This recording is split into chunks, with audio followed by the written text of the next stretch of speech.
Okay, more of this. More of this. I really enjoyed chapter one. Well, really enjoyed. Chapter one was interesting. I liked it because it was mysterious, but I also didn't understand it very much. But anyway, chapter two, here we go. Hopefully, I'll get to find out my own damn name in this chapter. That'd be great. Anyway, my eyes are having trouble adjusting for a moment, but I remember where I am. Oops, sorry about that. Cooper says as he tries to hoist me further up his back. I think he almost dropped me. Is he carrying me? Despite the cool night air, I find myself sweating a fair amount. That's the desert for you. How did we get into the desert? Weren't we just in like the city or something? Unless this chapter's like a time skip. I think about 15 minutes ago my legs finally gave out, and Cooper had to resort to giving me a piggyback ride. He's not the best at it. I had to coerce him to take off his bigger rifle too. Damien's definitely got him beat in that regard. Still, it's better than walking. Once we left the city, most of the paths were gravel and dirt. Okay, so we did leave the city. Cooper said he might have some spare shoes at home I could wear. When I asked where he got them, he told me not to worry about it. He might be right. The less questions I ask, the better. Not like he'll answer them anyway. I'm so tired at this point. It must be near 4 a.m. Every time I rest my head against him, that stench blasts my nose. Although I'd rather not mouth breathe so close to his neck. Isn't that like an insult people throw at each other? They call each other mouth breathers or something. I don't want any of that gross fur in my mouth. Hey, how much longer? Another quarter mile, I'd say. Do you not have a car? If I could barely afford that outfit, what makes you think I could afford a car? Ah, fair point. Ugh, I really shouldn't be complaining. He is carrying me after all. Still, even if I can't remember most of what's happened, I think I should be able to complain just a little bit. No more headaches and nausea though, which is a plus. Do you really live out here? No, of course not. The city is the only habitable zone for miles. So, where are we going? Again with the questions. Again with the dodging of said questions. I give an annoyed and exaggerated yawn. I know you said things are classified, but if we're almost there, isn't that enough of a window to fill me in? You'd be surprised how quickly clients will cancel a contract upon leaking information. Is that not leaking information? I'm starting to slip back down again when Cooper tries to hoist me up. Please stop talking. I'm tired and not in the mood to banter. Okay, sorry. He grunts at that and I frown. Remember, I'm not doing this because I want to. I'd much rather be shooting the shit with my friends at the bar than carry your scrawny ass across the country. Sorry, I'll be more mindful. My heart does sink a bit at that, but he's right. I do need to keep in mind that we're not friends or ever will be friends. Just coincidental acquaintances. I must be really lonely if I'm growing attached to this jerk. Cooper sighs though, and even surprises me. No, that was a bit uncalled for. Believe it or not, you're one of the least insufferable escorts I've had to deal with. Even with the clothes? You kidding? You should see the bills I've had to pay just to make some of these clients happy. Cooper groans before ranting a bit more. Some of the mafia's daughters think they're actual royalty. I can't help but chuckle. That is certainly a problem to have. Can I ask what they made you get them? Maybe. In the morning. It is morning, come on. Legit. I try and press my luck. Fair enough. We carry on in silence for a bit longer and I think I start to see cracks of pink invade the horizon. The sun must be rising. Is it okay if I sleep when we get there? Might mess up my sleep schedule, but I'm exhausted. Lucky for you, I'm not the one for itineraries. As long as we get you a resume on time, I don't care what we do. That sounds a bit contradictory, although I'm too tired to challenge him on it. Good, because I'm definitely about to give out. Just a few more minutes. Okay. We both huff, and I try to get comfy against him one last time. His stench is getting less apparent the longer he carries me. Guess that's something. There, just up the hill. I eventually do start to nod off again, but Cooper wakes me up once more. Huh? I'm so sleepy at this point I can barely crack my eyes open. The sun's definitely coming up, which illuminates the hills in front of us. It would be pretty if it wasn't so damn late at night. Or early in the morning. What on earth? This reminds me of, Echo. Like, you know, desert type town. I think I've heard of capsule hotels before. Not a motel, though. I thought you said we were going home. You'll see soon enough. Besides, we have to get there somehow. Okay. I yawn, but I've made it this long, so I try to stay up. I'll crash on his floor if I have to. I just want to lay down. After a trek up the hill, Cooper nudges me again and helps me get down. I almost immediately fall over. Cooper has to hold my hand to keep me steady. Come on, almost there. Okay. I yawn loudly again. Cooper does as well, surprisingly. He literally props me up against the wall of the first building we see. It reminds me of a cottage, both in size and appearance. It's completely contrasting the futuristic city we came from. Yeah, exactly. Wait here, I'm gonna go register us for the night. Okay. Can you afford that though, Cooper? It's kind of refreshing to see him open an actual door. I feel a form of nostalgia I can't begin to describe. Interesting. Looking around, there isn't much. Besides this cottage I'm propped up against, there are some kind of weird prop things. Oh, you talking about the things in your back? Now those contrast with the desert cottage. I debate on trying to figure out what they are, but I decided I'm too tired for that. Besides, Cooper will explain it to me when he gets back. Maybe. If he's feeling generous. The desert wind is all that's keeping me awake. It must be summer around here, since the night air is somewhat tolerable. I think I remember reading that in summertime it gets about in the high 60s. Fahrenheit or Celsius. A bit chilly, but I was already cold before. Cooper is pretty warm. I have to say, being carried by him wasn't the worst thing in the world. Still, he could definitely use some pointers from Damien. Jeez, I really miss him. The stars begin disappearing one by one as the sun starts to rise. It'd be pretty if I didn't feel like I was about to collapse. And I wonder where Damien is. Yet again, Cooper's taking a long time, but I guess this time it makes sense. He must be talking with someone to rent us rooms. Wait, does that mean I have to sleep in the same room as him? Maybe I can sleep in the bathroom. Better yet, get him to take a shower. The sudden door opening jerks me awake again. Cooper's back. Hello. He's giving me that look. As usual, he looks grumpy. I only got us about 48 hours. This place is such a scam. It does seem to be the only motel around for miles. Guess that gives them a reason to jack up the prices. Cooper has a look of surprise on his face, with a tinge of what I think is worry. How do you know what a motel is? That question is so stupid I actually close my eyes in annoyance. I inhale out of irritation and sheer tiredness. You ask a lot of questions. Fuck off. Cooper also rolls his tired eyes and shoos me along. I follow him the best I can, shielding my eyes from the rising sun. Number 12. What?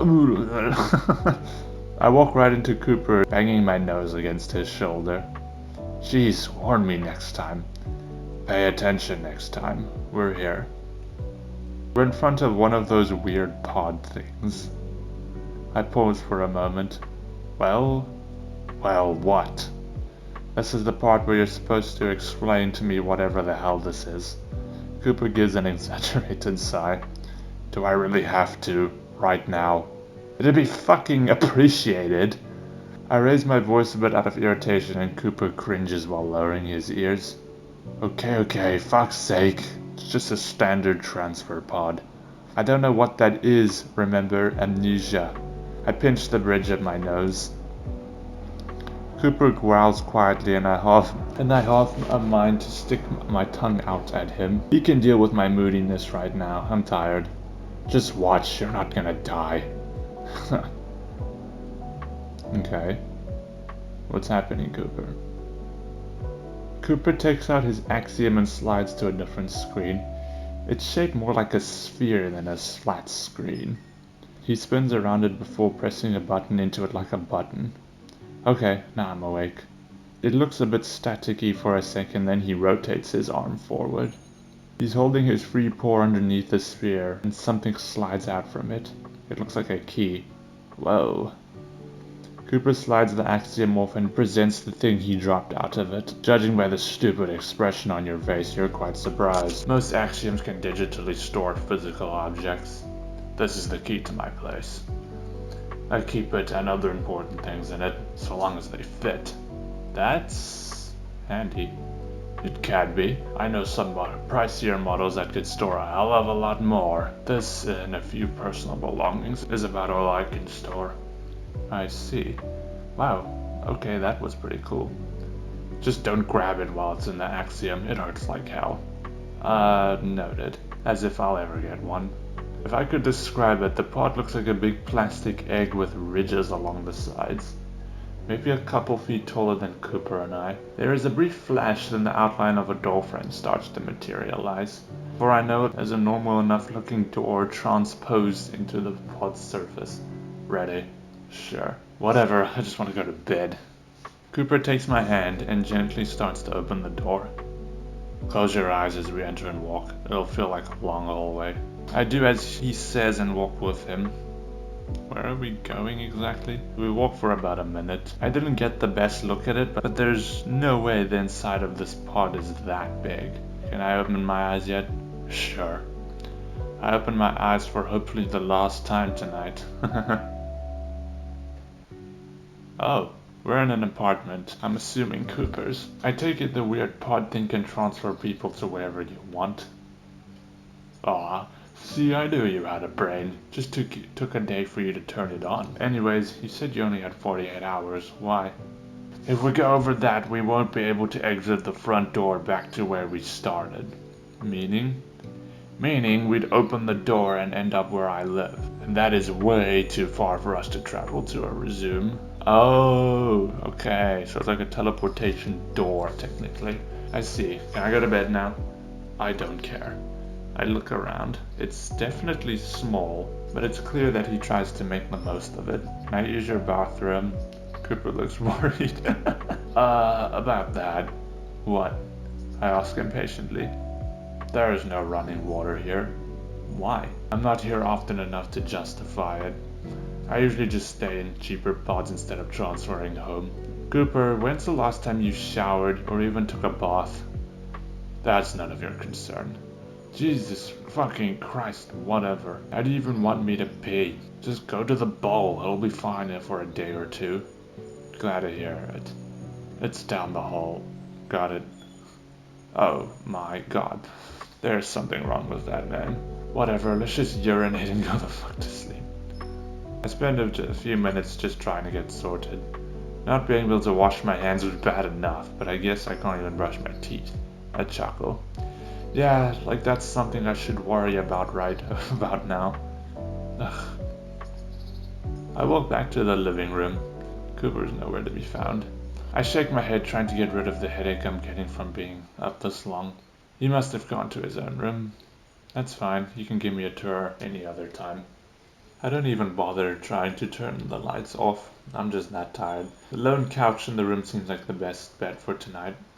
As I walk up to it, I notice something. A folded blanket. Curious, I pick it up. It smells clean, with a hint of what I think is vanilla. Huh, I guess that wolf can be considerate when the mood strikes him. I flop on the couch and take one of the only cushions as a pillow. One thing's for sure, this is better than sleeping in that alley. To my surprise, the lights start to dim. There must be some kind of sensor on the ceiling.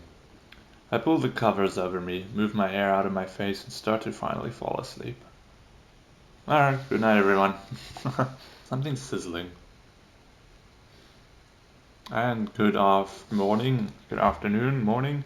Gargly has set up trying to ascertain where it's coming from. I can hear it across the room. Sun is pouring in from the lone window. I guess it's morning. Well, morning. I groan as I stretch, my limbs popping far less than before. But still enough to catch Cooper's attention. Yo, oh, look at you. Oh, morning. I yawn as I rub my eyes open. Yeah, figures. None of yesterday was a dream. Kinda surprised I didn't have any actual dreams last night, though. I wish I had a notebook to pencil down all of my observations, but Cooper wouldn't even know what that is. Guess I'll just have to cope with a mental notebook. I get up and stretch again before shuffling over to Cooper. He's manning the kitchenette corner. I didn't really notice it last night. Quite frankly, I didn't care. What time is it? About 9:30 in the morning. We got in around about 4:30, I think. Not the best night. I don't think most of my memory and I can say for certain that was one of the worst nights in my life. Cooper's frying something on something. He's using a frying pan for sure, but the stove looks weird.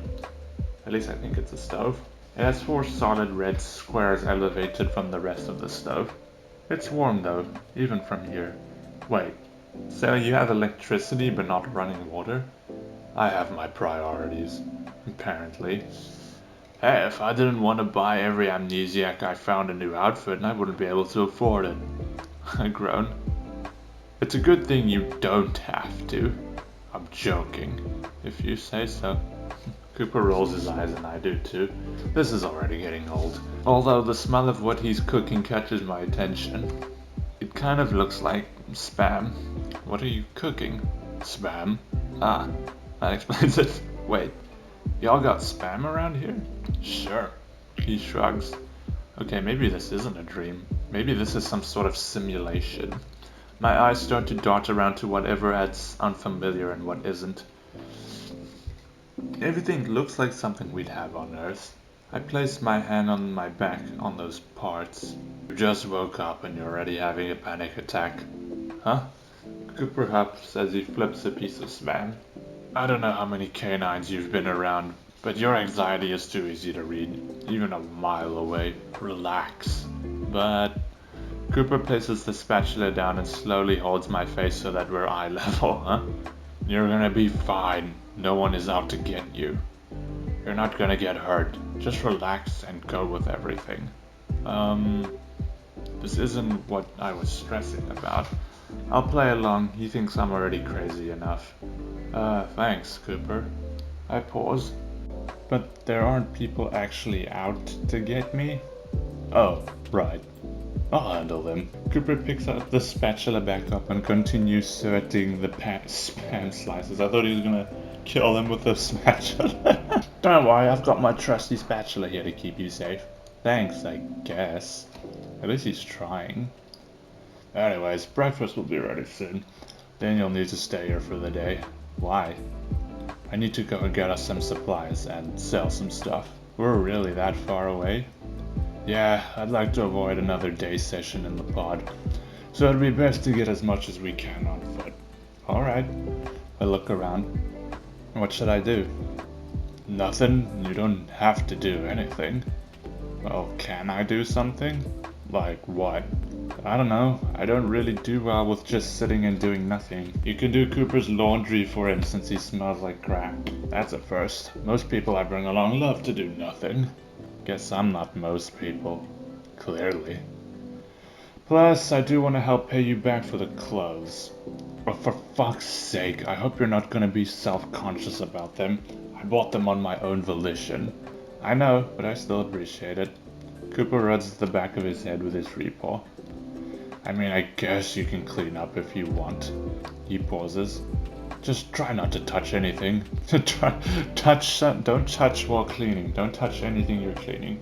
You can clean those desks, but don't touch the desk. Weird. You can see my confusion. I'll put anything away that could hurt you. I'm not a toddler. Right, sorry, forgot, old man. That's not much better. Deal with it. I mean, Cooper seems more friendly and talkative now than he did in chapter 1, where he's just like serious. He smokes before placing the spam on some plates. I don't know why, but it feels unnatural seeing spam here of all places. Regardless, I join him at his couch and we start eating our second meal together. Once we finished with breakfast, Cooper tells me to wait on the couch for a bit. Eventually he comes out with crates, similar to the ones back in the alley, and puts them in the living room. There are 4 in total. They're not huge, but they're not small either. Okay, there's nothing but junk in these. You can keep whatever you want or throw away whatever you want, I don't really care. Thanks, I guess? If there's nothing but junk, then what use am I gonna have for these? Are you just training me to be your dumpster diving assistant? What? No. He paused. Anyways, it's about time I head out. You'll be gone most of the day, right? Yeah, probably until supper. I snort. Supper? What? Nothing, you just use funny vernacular. Whatever. Cooper. Cooper rolls his eyes before he grabs his jacket and his rifle. Before I leave, let me give you a proper tour of the place. I'll show you what to avoid too. Such as? I'm glad you asked. My room is off limits, period. Fine by me. Am I gonna find anything questionable if I do go in there, Cooper? I'm also scared to imagine the kind of mess his room is. As you can see, there's not much in here in the living room. You can vacuum if you want. Carpet could probably use it. Kitchen corner's here. Let's see. Cooper flings open the fridge. It's filled with packages and produce I don't really recognize. Besides one big compartment of something that looks familiar. Are those mushrooms? Yeah, they are. You can have some if you want. Not really the biggest fan. So why do you have so much? This kind keeps for a long time. Useful in a pinch. I got these about 6 months ago, I think. Oh, that's handy. Just wish they tasted better. I agree with you there. I'm not a big mushroom person myself.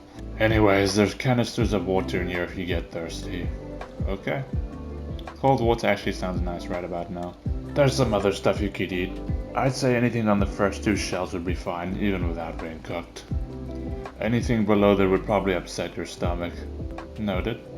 I nod. I'm not the pickiest eater, but I do want to make sure my stomach is 100% before trying anything foreign. What else? There's the bathroom. Yeah, but there's no water, so what's the point? Cooper gestures down the hall leading to the bathroom. I went in there last night, but I didn't get the best look. It wasn't very big, though, so I don't know why he's pointing it out. Toilet, sink, shower. All of which have no water. For now, I'll be turning it on tomorrow. I snapped my attention to him. What? If you could get a hot shower tonight, I'll be yours forever. Ha! Who would want you forever? Damien, I guess. Ouch. My pride. You probably don't even know who Damien is. He smokes before pulling open the shower curtain. There are boxes filling the tub. What's that? My ammo.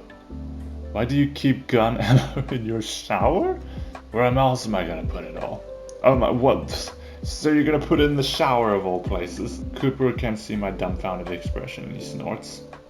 I'm kidding, it's just more storage. I'm not here very often. Okay.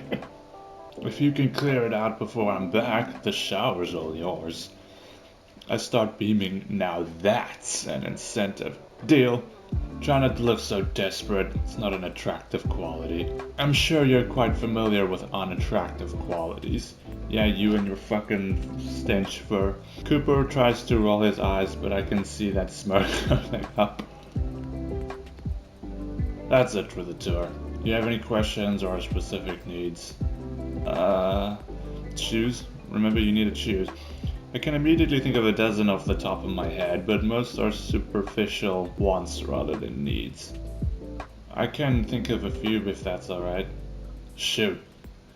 Can I get a toothbrush and toothpaste? I saw some in Cooper's bathroom, but I'd like to get my own if possible.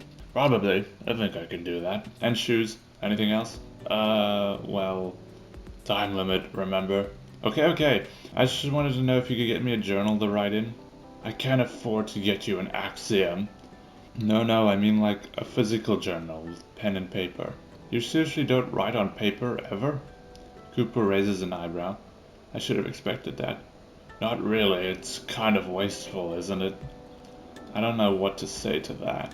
What do you even do when your axiom loses battery? It doesn't. I've had it for a couple of years and never needed to charge it. It's somewhat solar powered. I'll see what I can do. Why do you want them? Just to record my thoughts. Right. That's a completely normal thing to do. Anything else? Oh, no, not really. Honestly, if I can get a shower tonight, I'll be content. But I won't let him know that. Alright then, I should be going. You sure you don't need me to do anything specific? Not really, no offense, but I don't think there's much you can do in your state. Just take a moment to rest. Alright, I'll certainly try. If you need to try and rest, you clearly have something to work on. I grimace. Feel like I'm being lectured by Diana. Time limit, remember? Yeah. He's leaving for real this time. This will be the first time I've been on my own in all 12 hours I've been conscious. I have mixed feelings about it. Wait, there's one more thing. I'm taken aback as Cooper reaches for my head with his paws, gently placing them on my cheeks to tilt my head up. What the hell are you doing? Looking. I squirm a bit in his grasp. Dude, stop whining, it'll only take a second. I roll my eyes as he inspects my head again. Oh, the wound on my head, okay. He lets go and circles around behind me. Tilt your head down a bit. I laugh but do what he says. Easier to just go along with it than to put up any sort of argument. To my surprise, he starts to unravel the bandages around my head. Some sort of hair slumps down as if the bandages were a headband. What, is it bad? No, I'd say you're healing fast. That's good. Indeed. Hang on, I'm just gonna take a closer look. Before I can respond, I feel him parting some of the crusted hair. Thankfully, it still doesn't hurt. I wonder, should I ask him about that? If I could believe more than half of what he says, I'd try. Yeah, I think he'll be just fine. Thanks, Doc. Can you let go of my hair now? Cooper does, and I turn to face him fully. Was that really necessary? Kind of. I did need to check the damage at some point. Wouldn't want my employer to think I hurt you on the way over. How nice of you. Cooper doesn't take the bait, but instead opens his Axiom window. He swipes the inventory sphere screen and tosses the bandages inside. I'm surprised it only takes a few seconds to digitize. I need to be careful getting rid of these. They could cause trouble. He swipes the screen away. Luckily, I know a guy. Of course you do. Alright, I'm leaving for real now. Godspeed. I have half a mind to push him out at this rate. I'm sure I'll be fine, dude, seriously. There's food and water, how bad could I screw this up? Cooper rests a paw on his chin in thought. Oh my god, just go. Cooper snorts. Right, I'm off, I'll be back tonight. Remember to turn around, don't look at the door frame as I leave. Oh yeah, he told us, yeah. I turn my heel looking at the living room. Bye, Dad, have a good day at work. Ha! Right. He pats my shoulder before turning to the door. There's a brief flash of light, almost like someone took a photo. Then it's quiet. I turn around, and I'm completely alone. I give the loudest and longest sigh of my life as I spin myself around to flop on Cooper's couch.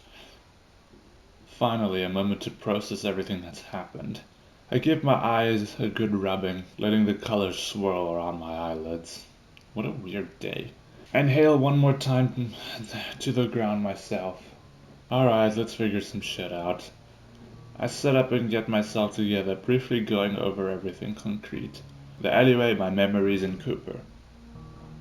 Deja vu? Someone left me in that alley, I guess for at least a day or two.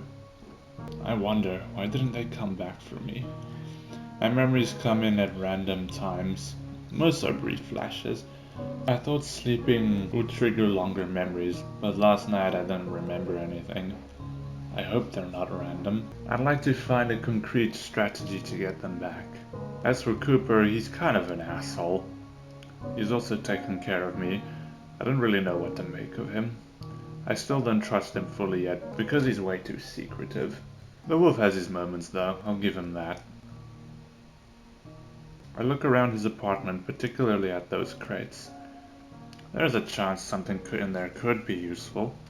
He said it was mostly junk, but one man's trash is another man's treasure. Ugh, I'm already becoming a dumpster diver. I don't know how he lives like this. Clearly he makes some kind of money. He tells me he's an escort, kind of. From context clues, I'd say he's more of a mercenary, a desperate one at that. Taking a job to bring an amnesiac man home seems bottom of the barrel. I chuckled to myself over the absurdity of the situation we both found ourselves in. Then I stopped to think about the situation itself again, with more scrutiny. Cooper says he was able to find me from my blood, which I guess makes sense. He had his gun up, so maybe he thought an assailant was still around. This all happened a little too quickly, though. The more I think about it, the creepier the situation looks. Cooper was adamant about not being caught by guards. What would they be guarding? They weren't cops. If anything, it would make sense to take me to some type of authority. I get up from the couch and start to pace around the room as I get deeper in my own theorizing. Things aren't adding up right. I don't think he's lying to me, but he's obviously not telling me the whole truth either. He wants me to take me to the Resume, but what the hell is that? A sanctuary for humans, he says. Whatever that means. I'm getting antsy again. What else do I know? The Axiom. If I could get my hands on it, I could probably search all sorts of things. Wait, no. Cooper says he needs to register me into it. God damn it. My racing thoughts pick up along with my pacing. Wait, the Axiom? He used that right after he found me. He got information from an employer. Information about me. I stop in my tracks. Wait a second. That motherfucker! The asshole knows so much more about me than I do. I bet that son of a bitch even knows my name. I go from pacing to speed walking with a rising annoyance. He has contacts who obviously know about me. How else would they identify me? Just a long white-haired man with a lot of scars? Lots of people have scars. Cooper has scars, for God's sake. No, they have to have told him my name, and lots more about me. What's worse is that if I confront him, he'll just say it's classified. Imagine that, my own name being classified. I can't be allowed that. God, what the fuck? Interesting. My stamina starts to run out as I flop back on the couch. I've grabbed the cushion I was sleeping on the night before and just fucking scream into it. My little fit didn't last long as I start to feel fatigued. I slump onto the couch and laugh. Seriously, can't even tell me my own name. I sigh and feel defeated. Looking around, I feel some form of contempt for the wolf. Ooh, I'm in his apartment wearing his clothes, eating his food. I don't think it's hyperbole to say that he owns me. Part of me thinks that I'm overreacting. But due to the fact that he knows more about me than I do, I think I deserve to get a bit upset. You know what? No, he can clean up his own shit. I'm tired and weak. I don't know why I offered to help him. I cross my arms and sit up on the couch. Then I take a look around. There's not really that much else to do around here. I tap my fingers on my knees. As tired as I am, I will admittedly be very bored sitting around here. I so desperately want to take a nap, but if I'm going to fix my sleep schedule, I should try and stay up. Ugh. I resign myself to my fate yet again and make my ways over to the crates that Cooper left me. Maybe I'll find one in there, like an Axiom or something. Okay, well, it's not like I'm doing this to help him. I'm doing this so I don't go crazy with boredom. I nod as I've convinced myself. That aside, I inspect the crates. They look to be made of some kind of metal. Each one has a keypad on them, but the screens are all green. I assume that's because Cooper unlocked them for me. The ones in the alley looked similar too. Must be a common means of storage around here. Either that or Cooper just yoinked these and took ownership. Wouldn't be surprised. I huff at the wolf and his living habits. In any case, these should keep me entertained for the coming hours. Not really thinking too much about the order, I just picked the first one on my left. The top pops up smoothly at the hinge. Kind of reminds me of a treasure chest. I'm a bit perplexed at the contents. Certainly not booty. I tried to tip over the crate, but my arms aren't strong enough for that. Letting out a loud, annoyed groan, I scoop up the few things and just laid them on the floor. They look like scraps of bigger pieces of technology. There are hunks of metal galore and some pieces of tech I have no idea of comprehending. I'm starting to think I'm bit off more than I can chew. I can't really organize anything if I don't know what they are. They just kind of look like junk to me. Cooper's starting to look less like a wolf and more like a pack rat to me. These are some sharp edges and exposed wires on some pieces. Guess he didn't think this through. For a moment, the thought of using one of these long shards as a weapon crosses my mind. I shake my head. As desperate as I am, I'm not that stupid. Cooper would easily overpower me. I have to wonder if I ever had any experience in self-defense. A memory pops up in my head of Diana absolutely crushing me in an exhibition match she suggested. I guess not. I sort the two piles, parts and devices.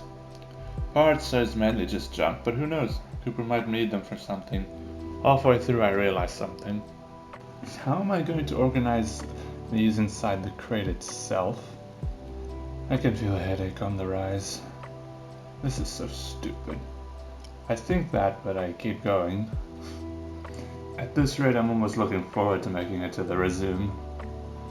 Probably more exciting than this, sorting through Cooper's crap, then yeah. I chuckle to myself. I feel like a kid who was dropped off at the abandoned daycare. I'm nearly done with the contents of the box. As expected, most of it looks like junk. However, something near the bottom catches my attention. I lean over to pick it up. This feels more like a tablet I would have used, albeit clearly different. The screen itself looks like a black border with completely transparent middle. The buttons on the side are the only part of the contraption that clue me in that it's some kind of screen. Well, if it works, maybe you can Google yourself. And hopefully Google actually exists in this time period. I shift to a crisscross position as I attempt to figure out how to operate it. Let's hope there's no passcode or anything. Oh, I didn't even think about that. The buttons seem to work, but nothing pops up on the screen. Who knows when this was last charged? The device doesn't seem to have a port for one to be inserted anyway. How does it function then? I tap the screen mindlessly, trying to elicit some sort of response. What do I know about the technology here? Wait, his axiom? It's solar powered, he said. Kind of, were his exact words. Maybe I just need to... I get up and walk to the window in this place. I guess we're high up. Must be an actual apartment complex. I honestly thought this was some ground floor motel he found himself in. I hold the tablet thing against the window for a moment. Nothing happens and I start to get discouraged. But then it beeps and lights up. I nearly drop it. The screen itself is almost too bright. The screen adjusts soon after, easing up on my eyes. I stare at it for a while. Sure enough, it needs a passcode, but the background is what's captivating me. There are 5 figures on the screen, Cooper being one of them. Wow, this must be old. He almost looks happy. He's being held in a headlock by a bigger white tiger. The tiger is also headlocking someone else, a human. He looks like a rowdy guy. There's a hyena on the right. She seems to be egging him on. Finally, on the very left beside Cooper, there's a deer shaking his head. I'm kind of dumbfounded. Cooper obviously had a life, and I have to wonder what happened to it. Dare I say he's blushing underneath the tiger's arm. Not that I blame him. He looks strange without his scars. This must have been from a while ago. Well, I guess this wasn't a total waste. I'm sure he'd be happy to have a memento like this. Water activated. Huh? I once again nearly dropped the tablet as I hear something over the apartment intercom. Wait, water? Activated? That means I can finally take a shower. I gently set the table on the windowsill to let it charge, then speed walk my way over to Cooper's bathroom, with a big smile plastered on my face. The shower is really extremely exciting. It took me longer than I would have liked to clear out all of the ammunition Cooper stored in the bathtub. Seriously, if he resorted to using a bathroom like this, I really have to wonder what he keeps in his room. Even though I've worked up a good sweat moving everything, I don't mind. Well, you seem to be moving around in things quite easily, given the fact that you could barely move before, so I feel like I've accomplished something. Now that I have a working shower to myself, I could care less too. Inspecting the rest of the bathroom, there seems to be 2 towels. I hope they're washed. I'm not gonna risk smelling them though. Blah. Now that I think about it, most of the stuff looks like we had back home. The idea of this reality being some kind of simulation crosses my mind again. Funnily enough, that would be the most logical explanation for everything happening right now.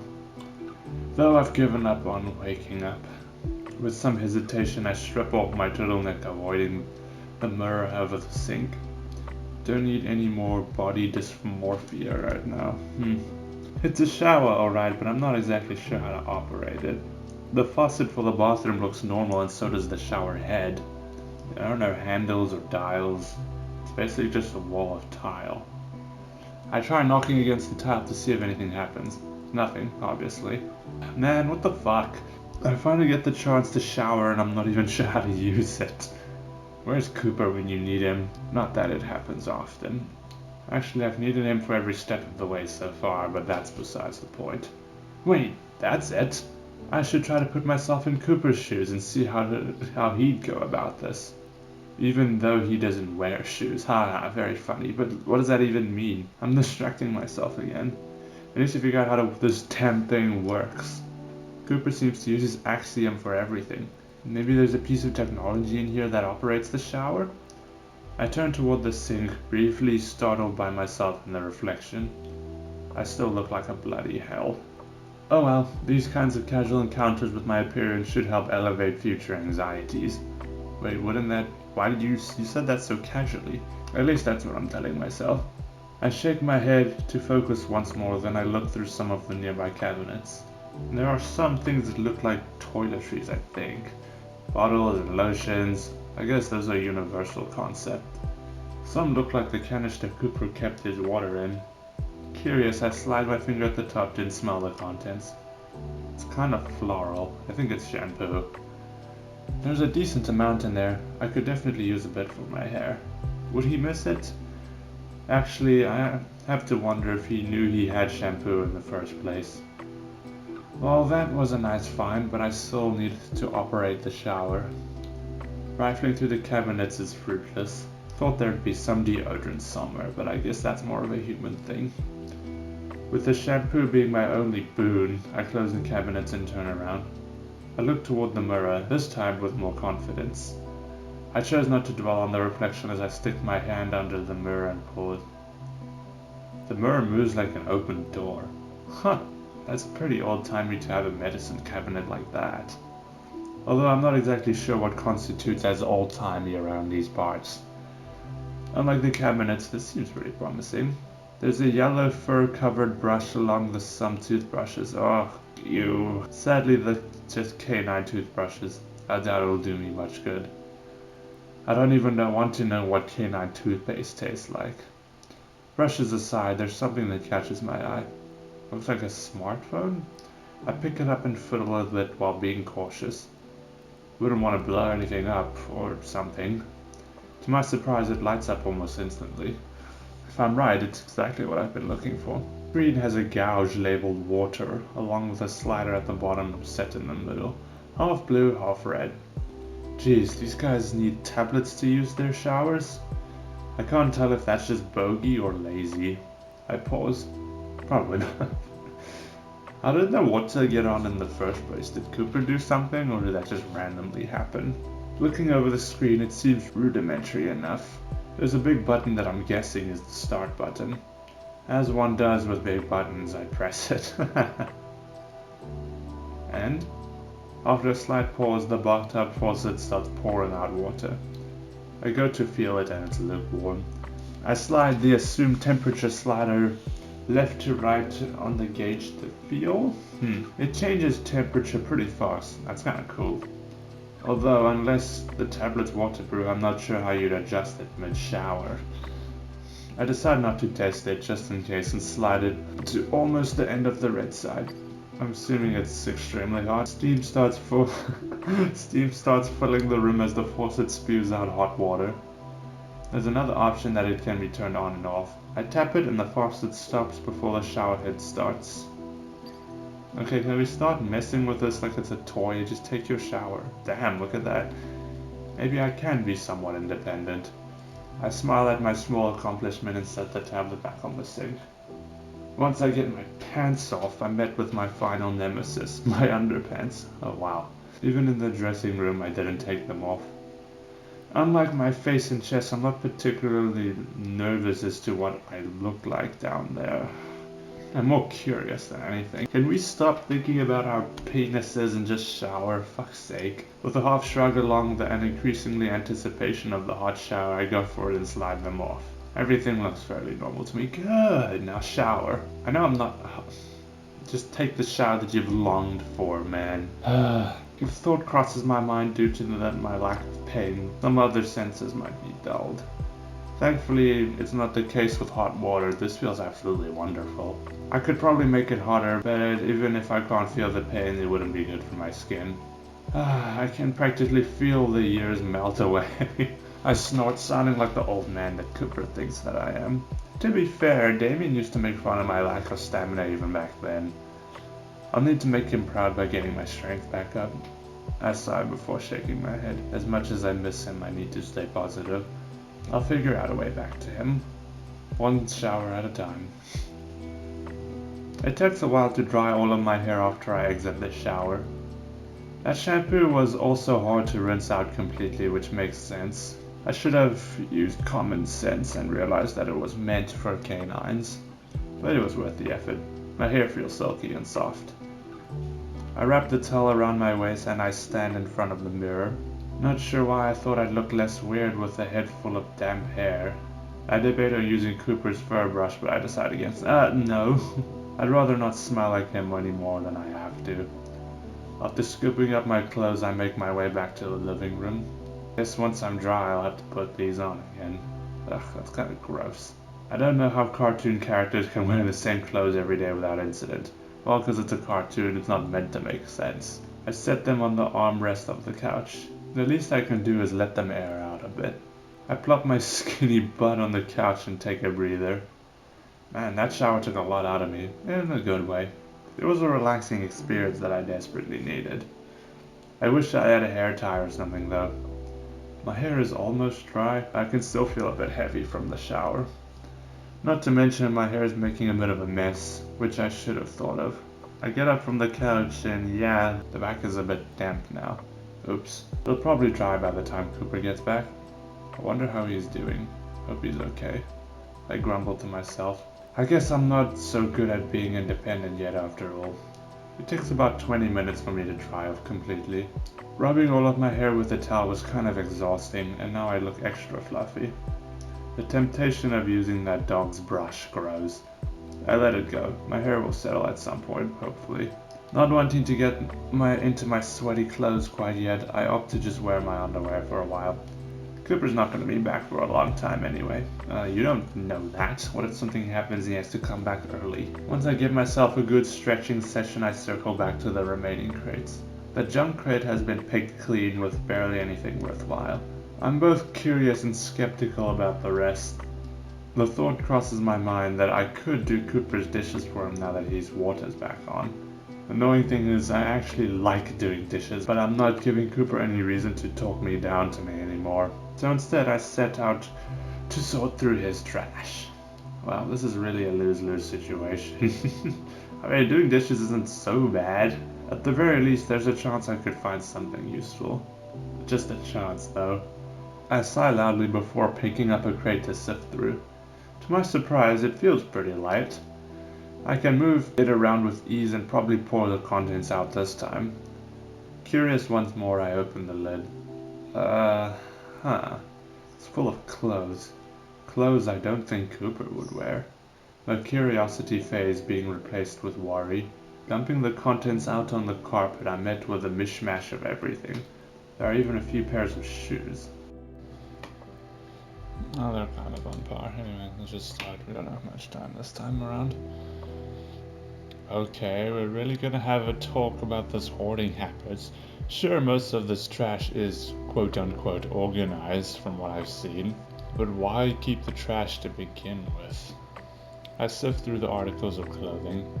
It's kind of creepy. There are several pairs of pants along with a few pairs of shorts. He even has underwear in here? Okay, what the fuck? Wait a sec. Cooper said I could have whatever I find in these things. I'm sure that was some failed attempts at getting rid of some of this junk. But if there are actual clothes in here I could wear, then this just might be a treasure trove. Motivation is a hell of a drug, I think to myself as I start to organize the potential new outfits. Alright, well, what if it's too big or too small? I have everything neatly arranged on the floor in about 15 minutes. Sadly, most of the clothes look too big for me, there you go. I hate being such a twig. It doesn't help that some of these are very clearly for a certain species of beastmen.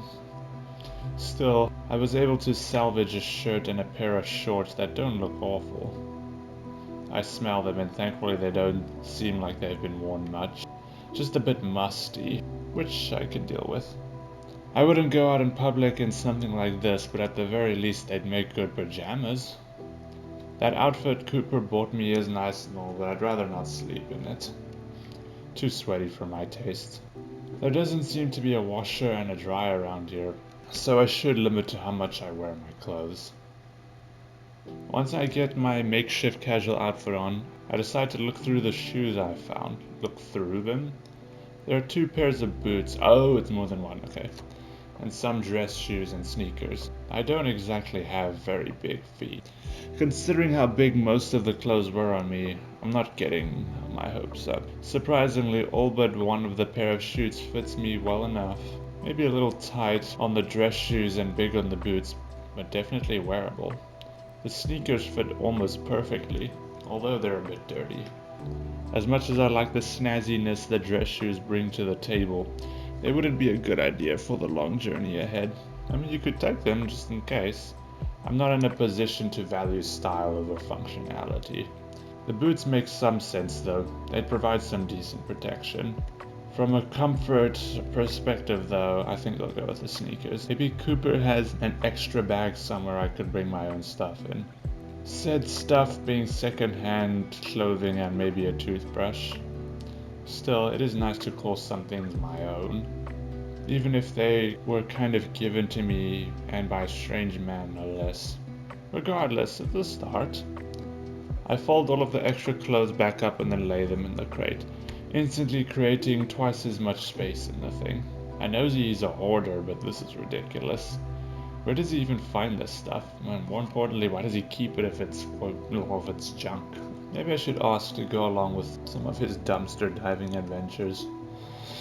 Then I can at least find things that are 100% mine. Although that would imply I'd see him even past next week. Oh right, I'm here for only one reason, to get to resume. I chuckled to myself. Man, I am desperate. Once again, I cave my desires to kill my boredom and decide to clean the dishes. I give up on trying to convince myself that this isn't for Cooper. Mainly because it isn't. He's just lucky that he has a bored amnesiac who needs to keep his mind busy. I'm not sure how he gets anything done around here, if he does at all. Wow, I really am thinking about him a lot. I say putting down one of the freshly cleaned dishes. I guess that's somewhat reasonable. He's the only form of contact I have in this place. It makes sense that I'd cling on to any sort of normalcy, especially considering how not normal some of the things are around here. Although that does beg a few questions. Why do some of the things seem familiar? The clothes I found, the food I've eaten, and even the appearance of this building and the furniture in it reminds me of how things are in my own life. Well, from what I can remember, that is. Placing the last dish down, I reach behind my back and gingerly trace around the metal ports embedded into my spine. Maybe I'm not crazy, maybe this could be some kind of simulation. Or rather, given the notion that I could have been attached to something with these things, my past life could have been the simulation. There's nothing I can do to prove that Diana or Damien exist after all. Despite it, I shake my head. I'm not letting myself spiral for a second time today. They do exist. My love for both of them isn't something that I made up. The fact that they're all I remembered at this point proves my relationship to them is strong. Yeah, exactly. It's a nice sentiment to have. That's what I tell myself anyway. Well, it makes sense. I take a deep breath to calm myself. In due time, I'm going to see them again. I know it. I take another deep breath, although it breaks into a yawn when I go to exhale. Who would have thought apartment cleaning for a hoarder along with having multiple existential crises would make one so sleepy? Looking around, there doesn't seem to be any readily available clock. Cooper probably just uses his axiom for that. In that case, I can just use the tablet that I found. Yeah, look stuff up, you know? I'll need to ask him for the passcode. Oh yeah, I forgot passcode. He says that I could have most of what I found after all. I might as well get some use out of it. Thankfully, the lock screen has the time on it. It's a little past noon. I've only been up for a few hours, yet I feel totally exhausted. You know what, screw my sleep schedule, I'm tired, I deserve a nap. It feels like it's been forever since I've had one, and who am I to deny myself of one of all the life's simplest pleasures? I'm not hungry yet, I guess. Can't imagine being able to be out for that long. I was no stranger to eating lunch at 2 p.m. during my undergrad after all. I remember when I told Diana that I would consider 11:59 a.m. to be a breakfast still. It didn't help that I woke up 20 minutes before since I was... What was I doing? Ugh, I can't have an inner monologue without getting stumped. Anything that is AM is still considered breakfast time because it's still morning, and morning time is breakfast time. Okay, that's enough distractions for one afternoon. I deserve a bit of R&R. I get myself comfy on the couch again. It's not super cold in the room, but I drape the blanket across my legs anyway. I'm not sure if my body can regulate its own temperature. I'll need to test the limits of my body's sense to touch at some point too, but that can come later. For now I drift into a well-deserved nap. Duty calls, right? I'm not sure how long I've been out. No more than a few hours. Even so, I'm starting to wake up. I think someone turned one of the lights on in the kitchen. I'm so exhausted that I chalk it up to being nothing but dream shenanigans. That's when I hear the sound of the door open along with an irritating creak to grow with it. I can't even flutter my eyelids open. I decide to say fuck it and try to drift back to sleep. If I die, I die. Ruskai hey. Hey, Cyrus, wake up. Cyrus? And just like that, the blanket I planted on my head to block out the extra light has torn right off. Huh? Hello? I'm assuming that's Cyrus. Well, what? Is that my name? Have I finally learned my own name? You don't have long white hair. Are we back in normal time? That special kind of ache that makes you feel like you're in slow motion. Damien? What the hell? Don't you Damien me, mister. You promised you'd get up early with me to go running. I limply turn over and look at the alarm clock. It's 5:55 a.m. I said I'd get up at 6. Those extra minutes would have helped. Damien scratches the back of his head. Yeah, sorry about that. I guess I just got a bit excited. I can hear his tail swish a bit. We haven't gotten to hang out like this in a while, so... Oh, look at him. I exhale with a smile on my face. I can't get mad at him for something like this. No worries, I just had a rough night of sleep. Too rough. Not rough enough to keep me from our date. Damien's ears perk up at that as he dons that big goofy smile of his. I can barely see him in the moonlight, but he's as adorable as ever. Although, if you want to make up for it, there's still 3 minutes before I promised I'd get up. Sleepily, I pat the extra space on the bed. Mind joining me? I could use some warming up now that someone snatched my blanket. Damien snorts at that before circling around to the other side of my bed. It would be my pleasure to be your body pillow this morning, sire. Glad to hear. Just know that I intend to hit the snooze button at least once or twice. I guess I can let that slide. Just this once. Aw, that's cute. I giggle as I invite Damien under the covers. His warm furs almost instantly puts me back to sleep. Yeah, that snooze button is going to get a workout this morning for sure. I assume we're back in real time now. Oh, chapter 3, bygone. Bygone. Interesting. Ah, man, I just ate so much food and I'm just so full. My belly hurts slightly. I should probably go get some rest, but instead I'm here to make chapter 3. Originally I was going to make this into its own video, chapter 2 and 3 be separate videos, but I looked over chapter 2 and I just realized how uneventful that chapter is, and I feel like it would be kind of boring to have that as a video on its own, so here's chapter 3. It isn't until after I press the snooze button for the third time that Damien finally coerces me out of the bed. And by coerces, I mean picking me up and bringing me to the bathroom to get ready. Hey, look at Damien. Wow, man. It's been a while since I actually saw Damien. Like, the only time we saw Damien was in chapter 1 on the phone. He doesn't look different. He's just wearing a different color shirt. Babe. I groaned with my dry throat and tired voice. Babe, do I need to force you in the shower again? No. Okay, so my name is Cyrus, from what I can see. I'm assuming that's how you say the name, Cyrus. Besides, you already know I like to shower after our runs. That's true, but... Oh, look at his face. Okay, well, now it says he dons with that mischievous look, one that I'm all too familiar with. I was talking more about a cold shower to wake you up. I shudder, that's the last thing I need right now. I know your name is Damien and all, but you didn't have to act like the Antichrist the first thing in the morning. Damn, Cyrus. I teased before giving a long yawn. It's more like the fourth thing in the morning. Someone wanted to cuddle. Well, yeah. Who could blame me? Your fur is so inviting. I clinked to him again, face planting into his chest. Ah, my favorite bellows. Damien cleared his throat, his voice tinged with embarrassment. Ahem. Sorry, I'll get ready now. You better. We'll miss the sunrise at this rate. Oh no, the horror. Once I finally detach myself from my boyfriend, I give myself a moment before another long stretch. I look at the clock, it's nearly 6:20 right now. We'll need to hurry, the sun usually rises at around 7 at this time of the year. I was looking forward to our morning workout, to be fair. The Arizona winters are more amicable than up north, so it's actually nice that we get to work out together more often. Although that's offset by the summers. It's too hot to even attempt to exercise in July. To that end, we decided to try and run together at least once a week during the winter. Damien didn't complain. His fur made it hard to work out in the summer anyway. Just another thing we have in common. I got some new protein shakes stuck together the other day. While I get ready, could you make us some? Can do. He beams and he heads out of the bathroom. Just don't take too long or else I'll assume you fell back asleep. He looks behind me to the shower. It'd be a shame if I had to get the bucket again. Uh-oh. I reach for my razor before taunting him with it.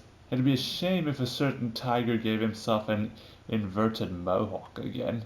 That was one time. He stammers, to which I snicker at. It's okay, babe. You look as good as a hairless cat. He gives me a loud huff before leaving me to my own devices. He's so cute when he's flustered. I look at myself in the mirror. It's been a few days since I last shaved, so I'm a bit scruffy. Never was one for my own facial hair. Thankfully, it never takes me long to pretty myself up. Once I finish rinsing the hair down the drain, I go to brush my teeth. I start mentally going over everything I need to do today. This is one day I vowed to take completely off. I want to take some time to know Damien. I've been staring at Cooper's grumpy face for the past 2 episodes. One and a half episode, alright. No studying, no dissertation prep, just a nice time with Damien. After about 10 minutes, I look somewhat presentable. Although I'm looking forward to my shower when we get back. Time to get dressed. Damien's definitely rubbed off on me when it comes to dressing for working out. The sleeveless top and shorts are hard to beat. I look at the clock. Yeah, well, maybe it's hard to beat on him. It's 6:33 a.m. Maybe those extra snoozes weren't a bad idea. Can't let Damien know, though. He'd rightfully make fun of me. I scan the room one more time to make sure I have everything. I'm pretty sure I do. Damien is on the couch sorting through his backpack. Hey, I'm just about ready. You got everything? Think so. You? Yeah, I'm pretty sure. You sure you don't want earmuffs? Well, yeah, this temperature is basically spring weather for me. What about you? Don't worry. He pulls up his hood. Ah, oh, look at that adorable face. Ah, I can't get enough of that. I came prepared. I can't help but clutch my chest. God, that hoodie is super cute. I know, right? One of my better investments, that's for sure. Oh, did you buy it for him? I shake my morning butterflies out and gesture towards the door. Come on, we got a few miles to get under the belts. Damien puts his backpack on and tosses me a shake. Just try to keep up with me. I don't know, that butt is nice to stare at. Oh wow, someone feeling frisky this morning. Okay, as nice as that sounds, guys, please keep it a little bit, tame. What's the occasion? Oh, nothing. Don't get used to it. Wouldn't dream of it. Damien winks and we both laugh, before making our way out of the dormitory. It's nice to have a partner who's willing to go along with my quirks. Look at Damien, he's so cute. If this cuts back to Cooper and Cyrus, I'm not gonna be very happy, but it doesn't look like it is. Fucking hell, look at his face. What say you? Want to turn this into a race? Interesting proposition. What do you have in mind? Last one to our girl has to buy the winner whatever they want at the cafe. Oh lord, I don't think I have enough funds to handle your caffeine addiction. Guess you're just gonna have to beat me then. I'll see you at the hilltop benches. And with that, Damien speeds off. Hey, no fair! I'm the one who needs the handicap here. I yell as I start trying to catch up to him. It's still fairly dark out, and what's worse is that the nature trail we take doesn't have many lights. Damien told me because he's a tiger, he has better night vision. So I usually just follow his lead. He's tripped only a few times in our outings, so it's pretty reliable. I'm usually too nervous to wear headphones at this time of the morning. Oh, Damien, you're gonna get a piece of my mind. There are a few benches along the path that are by light posts. The path goes around the city. Just by counting the benches, I can somewhat figure out how far we've gone. After the 11th one, I call out to Damien through some haggard breathing. Let's take a break, okay? I can hear Damien screech to a stop. His breathing is not nearly as bad as mine. Sure, it's been a couple of miles. I'm impressed you could barely run a mile in this time last year. Thanks, my wonderful coach. Damien jogs to meet me at the bridge, handing me a bottle of water. Take slow steps and sit down.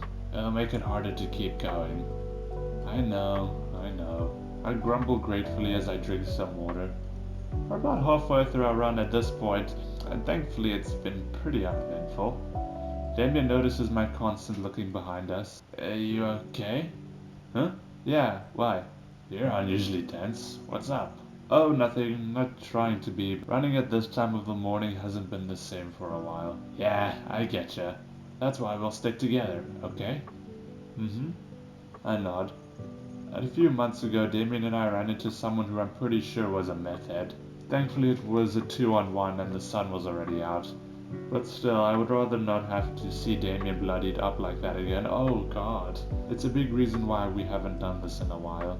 I didn't think my first time doing a real first aid would be on my boyfriend. I shake my head, trying to rid myself of my worries. This is supposed to be our safe space, and I'm not gonna let some druggie ruin that for us. Against my better judgment, I splash some water on my face. The cool night air does its job and snaps me out of my broodiness. Sigh? Whew. Okay, let's keep going. If we want to make it, we'll need to be faster, right? I try to put on a brave face for Damien. We've been looking forward to a day like this for so long. A day where our schedules finally align. He puts on the goofy smile I've fallen for. Right. I sprint past him, but my lead doesn't last long. Not that I mind. A little bit of healthy competition goes a long way. Damien's got that competitive edge to him, even for a morning jog. I would actually love to. I would not kill, but I would love to have a morning like this. Damn, where the fuck are we going? The silent night is starting to fade, partly due to our excessive panting, but mainly due to the sun rising ahead of us. Come on, sigh, we're almost there. My ability to give a verbal response dissipated for about 4 miles ago. I just give him a thumbs up as I force myself up the final hill. Curse my love for this man. I hope he knows he's the only person on earth I do this for. The only thing keeping me going at this point is him. Wow, this is nice. I had to shield my eyes from the sun. The transition from night to day catches me off guard to the point where I can nearly trip. I didn't even realize I already sped up past Damien. Thankfully, Damien catches me from behind before I go flying off the hill. Whoa there, Tiger, calm down. You mean yourself. My legs are kicking a bit, but as if I'm still running, but they sputter out soon after being caught. Everything feels like putty. I have no choice but to slap against Damien's chest. Not that I mind, of course. He's breathing fairly hard too, which calms my own breathing down ironically enough. Safe to say we took this morning run a little bit too seriously.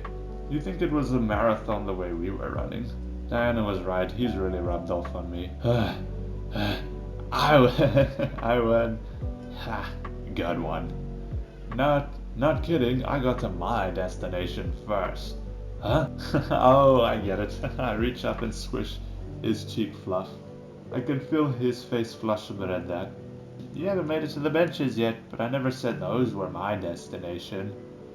Mine was just to get to you. I snicker, but that's adorable. You can't say no to that, Damien, come on. That'll teach him to pull a fast one on me, literally. Damien huffs and grumbles. He knows when he's lost. You're so lame. There's undeniably some embarrassment in his voice. He's never been one to take loss easily. You're just lucky I went easy on you this time, on account of it being a while for you. Babe, I run all the time, just in the afternoon. Time for a victory lap.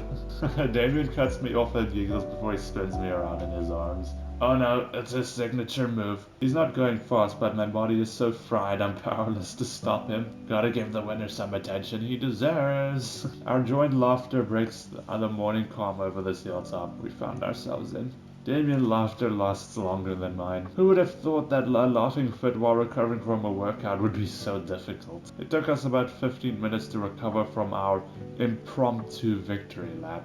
Damien announced that as the loser he'd get us both some water. There's no way in hell I was gonna turn that down. Here, it's warmer than the stuff we brought along, just drink it slowly. That's my line. Who's trying to become a doctor again? Oh yeah? Who's actually trying to become a doctor again? Damn, got me there. Oh, I thought Cyrus was actually studying medication or something. We clink our paper cones full of water, a classic park commodity. How's that going, by the way? Oh, he is. It's going. One of my professors is a complete tool, but most of the other professors make the program manageable. That's good. I got a bit worried. Diana told me you were having trouble adjusting for a while. Yeah, I can't deny it. It's hard to move from your passion to, well, something that isn't your passion. Are you sure you're okay with that? I've made peace with it. I know my folks just want the best for me. They're not the only ones. You just let us know if you need anything, alright? Duly noted. Thanks, Day. Day? Oh, that's a nice name. I rub the top of his head out of appreciation. He almost instantly starts purring. Adorable. What about you? How's your last year of undergrad going? It's going. His purrs stop as he's looking down at the ground. I move my hand down to his back and begin rubbing in circles. What's going on? It's nothing serious. That's bullshit. Hey now, you can't offer to help me without letting me help you too. What's up? It's not that serious. I'm just not doing as well as I need to in class. That sounds fairly serious, Damien. I know. Do you want me to come over so I can help you? You're already dealing with a lot of your master's course, you and Diana. I don't want you to distract either of you because I'm bad at math. Well, math is no cakewalk for me either. I'm not really looking forward to doing any measurement training. And anyways, I wouldn't have offered to help you if I didn't want to. You can rely on me too, alright? Okay. Amy leans his furry form into me, and I give him some more reassuring rubs on the back. From what Diana's told me, he's always had issues with school. He even enrolled later than most people for the university, and was only able to afford it due to his sports scholarship. We've had our fair share of all-nighters over the past couple of years, even before we started dating. I'm willing to spend a month away just to make sure he keeps his scholarship. Aw, that's dedication right there. Remember that Diana wanted to become a math teacher before grad school? You'd be doing her a favor by letting her teach you. Didn't she used to tutor you when you were growing up? Oh yeah, I wouldn't have been able to make it past Algebra 101 in high school if it weren't for her. I leaned back on the bench, breathing in the refreshing cool air. My scores were pretty bad halfway through that term, that my teachers were already prepping to hold me back. I remember being scared, my stomach was in knots when I called my mom. I was definitely crying and my teacher just shook her head. From what I've heard, she's been the kind of mom to punish you when you were trying to your best. When Dad got home, he'd try and help me the best he could with my homework until Mom came home. He wasn't very good at math either, though. I think I got that from him. I shake my head, getting off topic. Anyway, I remember what happened after that call very well. It's one of my vivid memories from back then. I had my face down on my desk, with my arm around my head blocked to block out the light, sniveling and crying. That's when a heavy textbook slammed on my desk. I jumped, trying to hide my crying. Hey, why are you crying so damn much? Well, what? Spit it out already. So, sorry, I haven't been doing very well lately, and do you need some help? Huh? Well, have no fear, Diana is here. Damien and I burst out laughing over my impression of her. She really was a 9-year-old superhero. Ever since then, she's had my back, and vice versa. That's honestly so cheesy I might cry. Wouldn't blame you, she really was that kind of kid. She told me that you were used to getting picked on too, and that she got in trouble for kicking someone's teeth out. To be fair, they were already rotting out of their skull from all the candy they stole from me. Damien snorts at that before he pulls me under his arm for a side hug. Well, if you ever run into any more candy-stealing douchebags, just give me a ring and I'll be there ASAP. Aw, come on, at least let me try and fight my own battles. I can handle myself. Can you? Hey, I'll have you know, I've beaten Diana before. You mean the time she got her wisdom teeth out and despite the fact that she hopped up on loopy gas, still nearly kicked your ass. So I was thinking about getting a double shot espresso frappe from the cafe with extra whipped cream. I tried to casually change the subject. My failure is obvious. Daring today, aren't we? Damien teases as he ruffles my hair. Normally I'd tell him to stop, but it's already a mess, so I let it go. This time. You know, that's a good point. Since it's your treat, I should think of something extravagant. I'm not sure how extravagant you're gonna get at that old joint. Guess we better head there and find out. I stood up to stretch, my legs feeling a bit tight, but not enough to keep me from part 2 of our date. Damien takes my hand and we start to trek down the hill. Man, why is Damien's face so irresistible when he smiles like that? I'm so glad that I had my punch card filled out for your order. Guess you better think your bets through a little bit more carefully, I tease as I start to chip away at the mound of whipped cream at the top of the concoction of sugar and caffeine. Apparently, good thing you offered to share with me, right? Sure did. As much as this looks yummy, there's no way I'd be able to finish it on my own. I pass the spoon over to Damien. We come here so much to the point that they give me an extra spoon for the whipped cream at this point. Damien sits down next to me in our usual booth. The heating here is always busted, actually kind of chilly. It's old, I think it's from the early 2000s. Damien found it on one of his runs a few years ago, and he's been coming over ever since, and eventually he brought me along. One of my favorite places on earth. Do you want me to get you some actual coffee and no sweet stuff that isn't your first choice? It's fine. Guess we can call it just my desserts. I groan as Damien snickers and he plants a straw in it to take the first sip. It's almost as sweet as you, babe. I groan louder. Stop! Aw, as someone feeling red in the face. Damien pulls me in again to pepper kisses on my cheek. You really are the Antichrist. And you are my favorite devotee. As usual, he knows just what to do to get me blushing, just how to take advantage of that. Not that I mind, of course. I give up on trying to fight back and give in to the booth side cuddle section. It's a bit awkward, but we've had plenty of practice. It usually just ends with me leaning against his shoulder as he keeps me close. I can feel his heart beating. It's still a bit fast from our earlier workout. I wouldn't be surprised if I fell back asleep here. I'm that comfortable. My phone stirs me a bit as it vibrates in Damien's backpack. Wonder who that could be. Damien rummages through his bag and passes me my phone. There's a new message from Diana along with an attachment. Taking care of the cats is gonna be great, but Xander keeps eating Mikhail's food. Please teach your son some manners.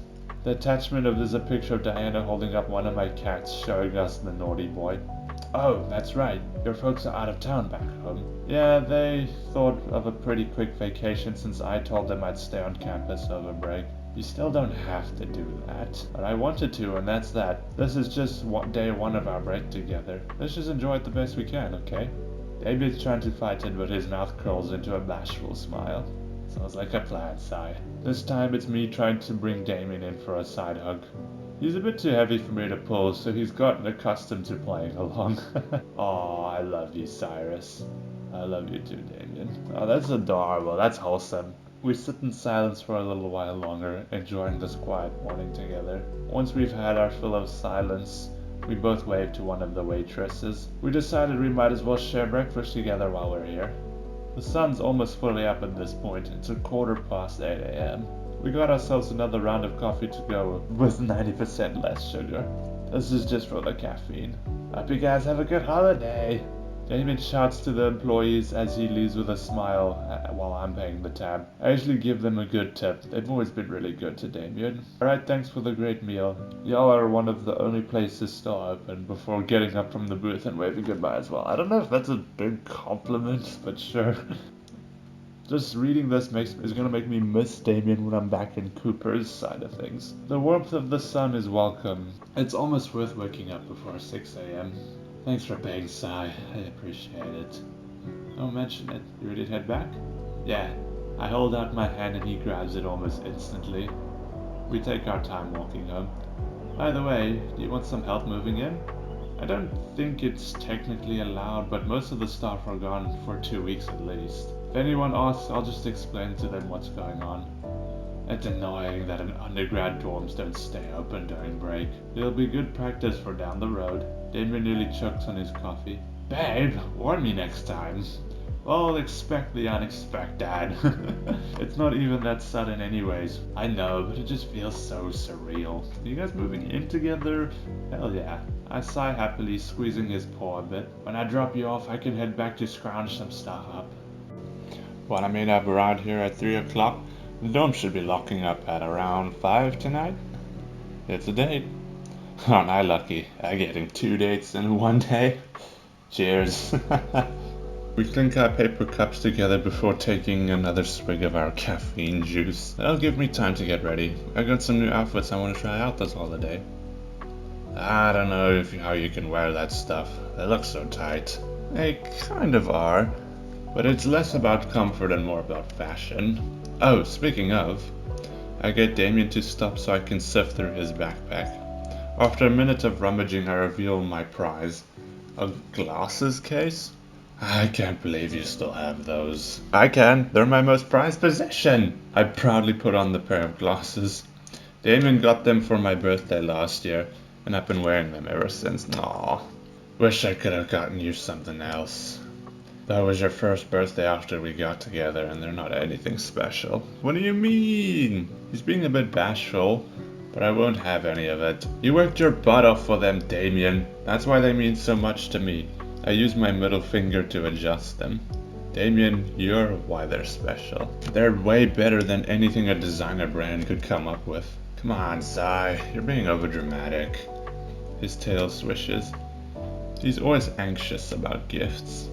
Despite his reputation on the court, he has bouts of damaging self-consciousness.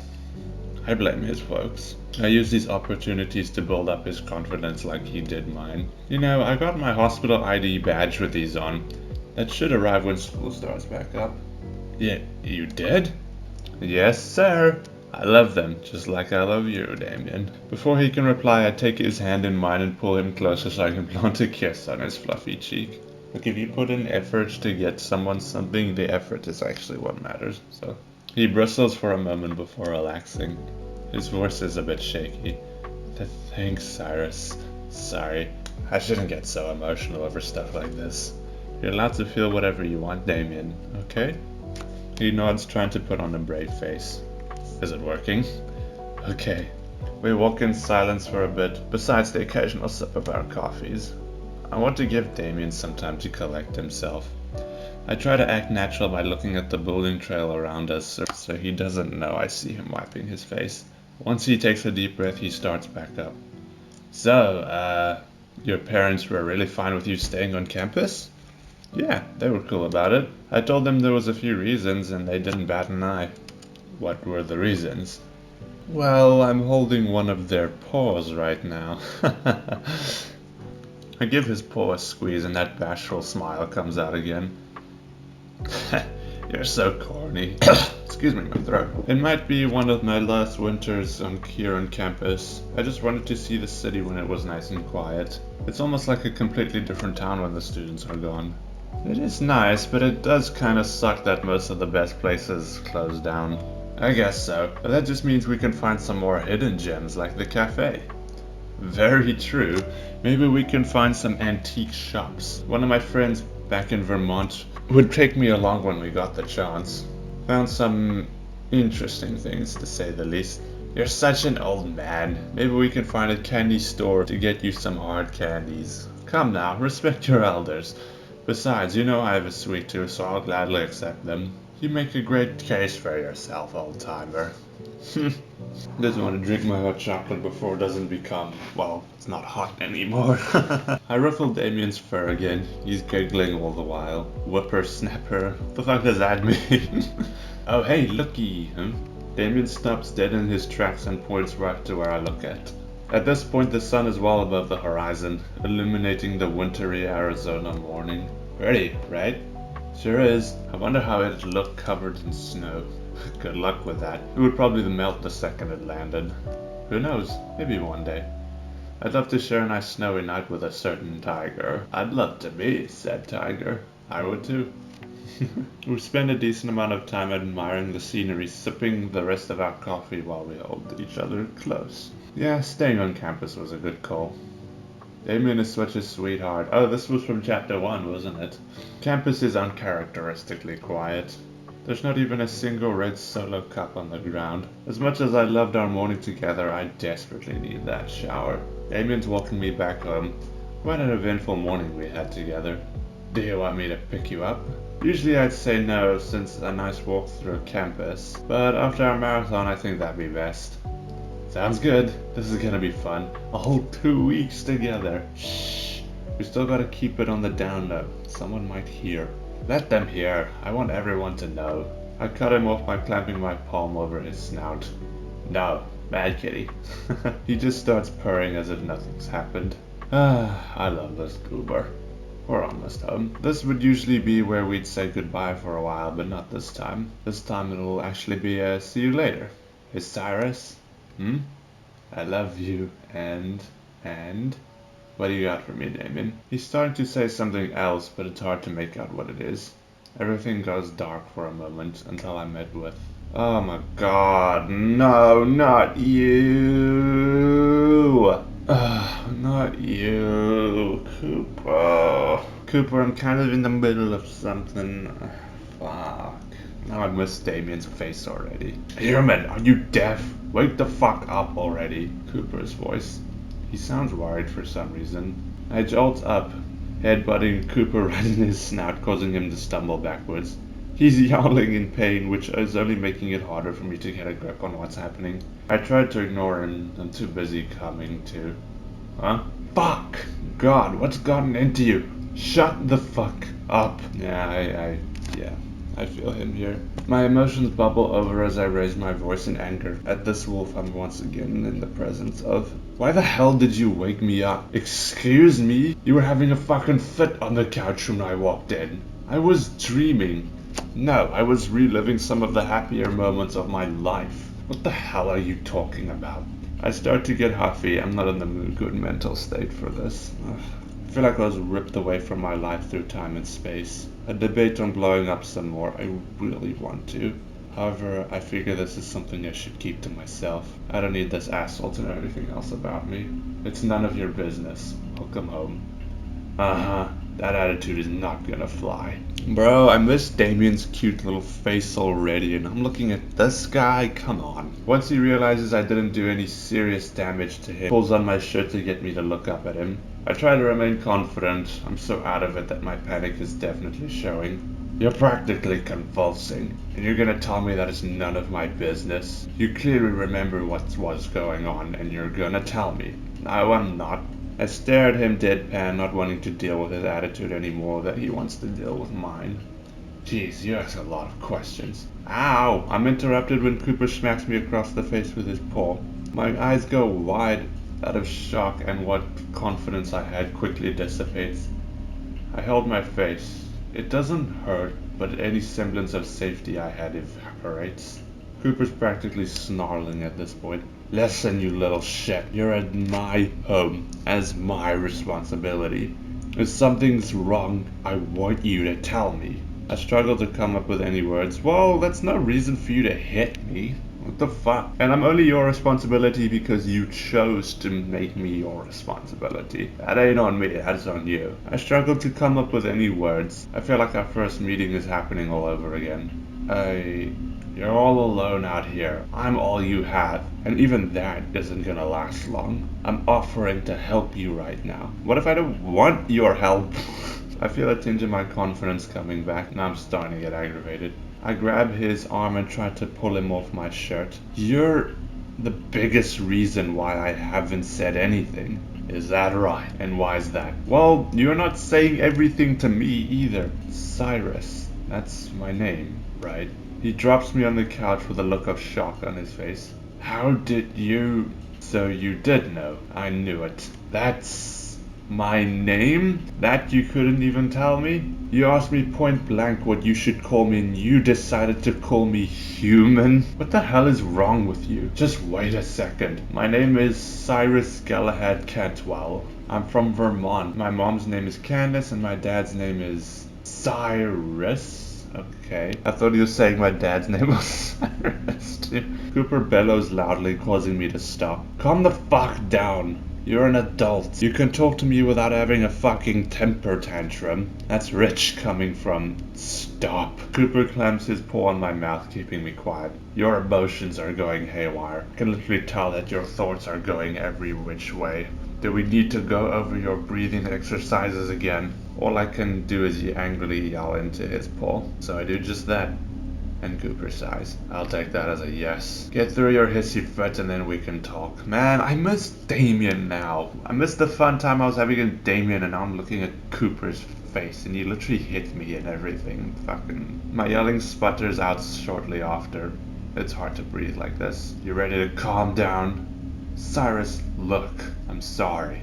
He exhales as he releases the tension in his own chest, almost deflating. I want you to understand that I take no happiness in keeping secrets like this, especially from someone in your current situation. Cooper looks me in the eyes with a regretful expression before returning to his usual confidence. I told you, I'm not doing this because I want to. This is a job. As fucked up as it is, you're under the authority of people you don't even know until we make it to the resume. My glare dissolves into a stare. I'm letting him talk before making my decision. I don't trust him, but I think he's sincere. There are a lot of things that I'm not allowed to tell you. A lot of it is for your safety, but a lot isn't. I know a lot about you, and I can't tell you anything you don't already know. I understand how frustrating that is, to be left in the dark by the only person you're able to rely on. Even me telling you I can't tell you anything is a huge risk. However, can you at least tell me where Damien is? I'd much rather just see him right now. He lets go of my mouth and takes a deep breath. You're a person and should be treated as such. If you have anything you want to ask, I can at least be straight and say if it's classified. But I can't do that if you don't try to talk to me, okay? He once again looks me in the eyes. I could feel my frustration slowly wash. I'm still frustrated? What do you mean? He's now all of a sudden saying all of this just because you figured something out that he refused to tell you? No.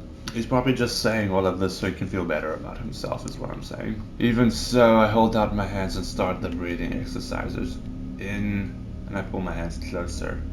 And out. Cooper follows my tempo with his paw. Just like when we first met, we could do this together for a little while. Even when I'm almost completely calm, I don't say anything for a bit. I'm still processing being ripped out of my life with Damien for the second time. When I do start, I'm finding it hard to articulate my current emotions.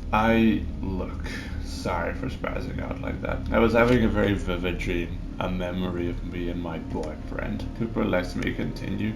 No offense, but going from holding his hand to waking up to your... I catch myself as I try to be amicable. Distinct face was a bit jarring. and a little bit scary. Cooper sighs before rubbing the back of his neck. To be fair, the shape you were in looked pretty scary. I thought you were actually having a seizure or something. Really? I didn't feel like that when I was asleep. I yawned and Cooper continued. Well, you didn't look like you were possessed or anything. You were just shaking around a bit much to look safe. Weird. I rubbed the back of my head. Maybe that injury did something worse internally. It's possible. Unfortunately, I can't really afford to take you to a doctor. Not like we have your records on hand either. Not even from your employers. They might have that kind of information, but classified got it. Sorry. It's cool. Well, no, it's not. But I can at least understand you're in the middleman of this whole ordeal. Thank you. You understanding that will make this a lot easier. Do you promise to try to be as honest as you can? I can promise that. Alright. Do you know how I ended up on this planet? When Mommy and Daddy love each other very much. The sudden joke catches me off guard and I almost snap at him. Instead, I just push into his chest, albeit weakly. Come on, man. I'm being serious. Cooper smirks. Sorry, couldn't resist. But, no. They didn't tell me anything like that. Can you ask them? Can I? Yes. Will I? No. If I asked the specifics like that, they'd know something's up. Your employers sound like tools. They can be. We both sigh. I'll be honest, your name is one of the only things they really told me, along with giving me orders to keep you under the wraps. Even from my own name. Even from your own name. Jeez. Yeah, it's pretty messed up. Like I said, they didn't tell me much. Hell, I didn't even know you were gay. Oh, thanks. That last part was a bit forward. I'm not really used to people talking about my sexuality like that. Well, kind of. Kind of. I am gay. Oh, yeah, I get that. What? You do? You do like guys, but not sex. It's not that uncommon. Yeah, that's pretty much it. Okay. Yeah, that's pretty much it. What? Nothing, I'm just not used to being that easy for people to understand. What's there to understand? Well, one of my old teammates was asexual. Cooper drops that casually, but he's still wearing a frown. Really? Yeah, I think she was demi or something. He's being so nonchalant about that I don't know what to say. You're not that weird. I mean, you are weird, but you're not that weird. Thanks. This conversation took a turn, yeah. Let's get off my sexuality. So, there's nothing else you want to know about me? No, I know more about you. But it's more about your circumstances, less about your personal life. What are my circumstances? Cyrus. I know. Classified. You catch on quick. It's been a day. At least give me a week to figure out how to live with amnesia. That's fair. I shouldn't really give you a hard time. I squint at him. You seem awfully nice tonight. Why? I'll have you know I'm always nice. No, you're not. That's the biggest lot of bullshit I've ever heard you say, Cooper. I'd let that be hissing in the air. Anyway, I did get a nice amount of supplies while I was out. Oh? Like what? I look outside. It's a bit darker. What time is it? It's almost 6. Oh geez, I slept for over 5 hours. I'll never get sleep tonight. I might have something that could knock you out. Some tea shit. Appetizing. Yeah, I don't want tea shit, thanks. Speaking of, come on, help me make dinner. I'm starving. Sure. What do you need help with? Let's find out. I got all kinds of shit. From dumpsters?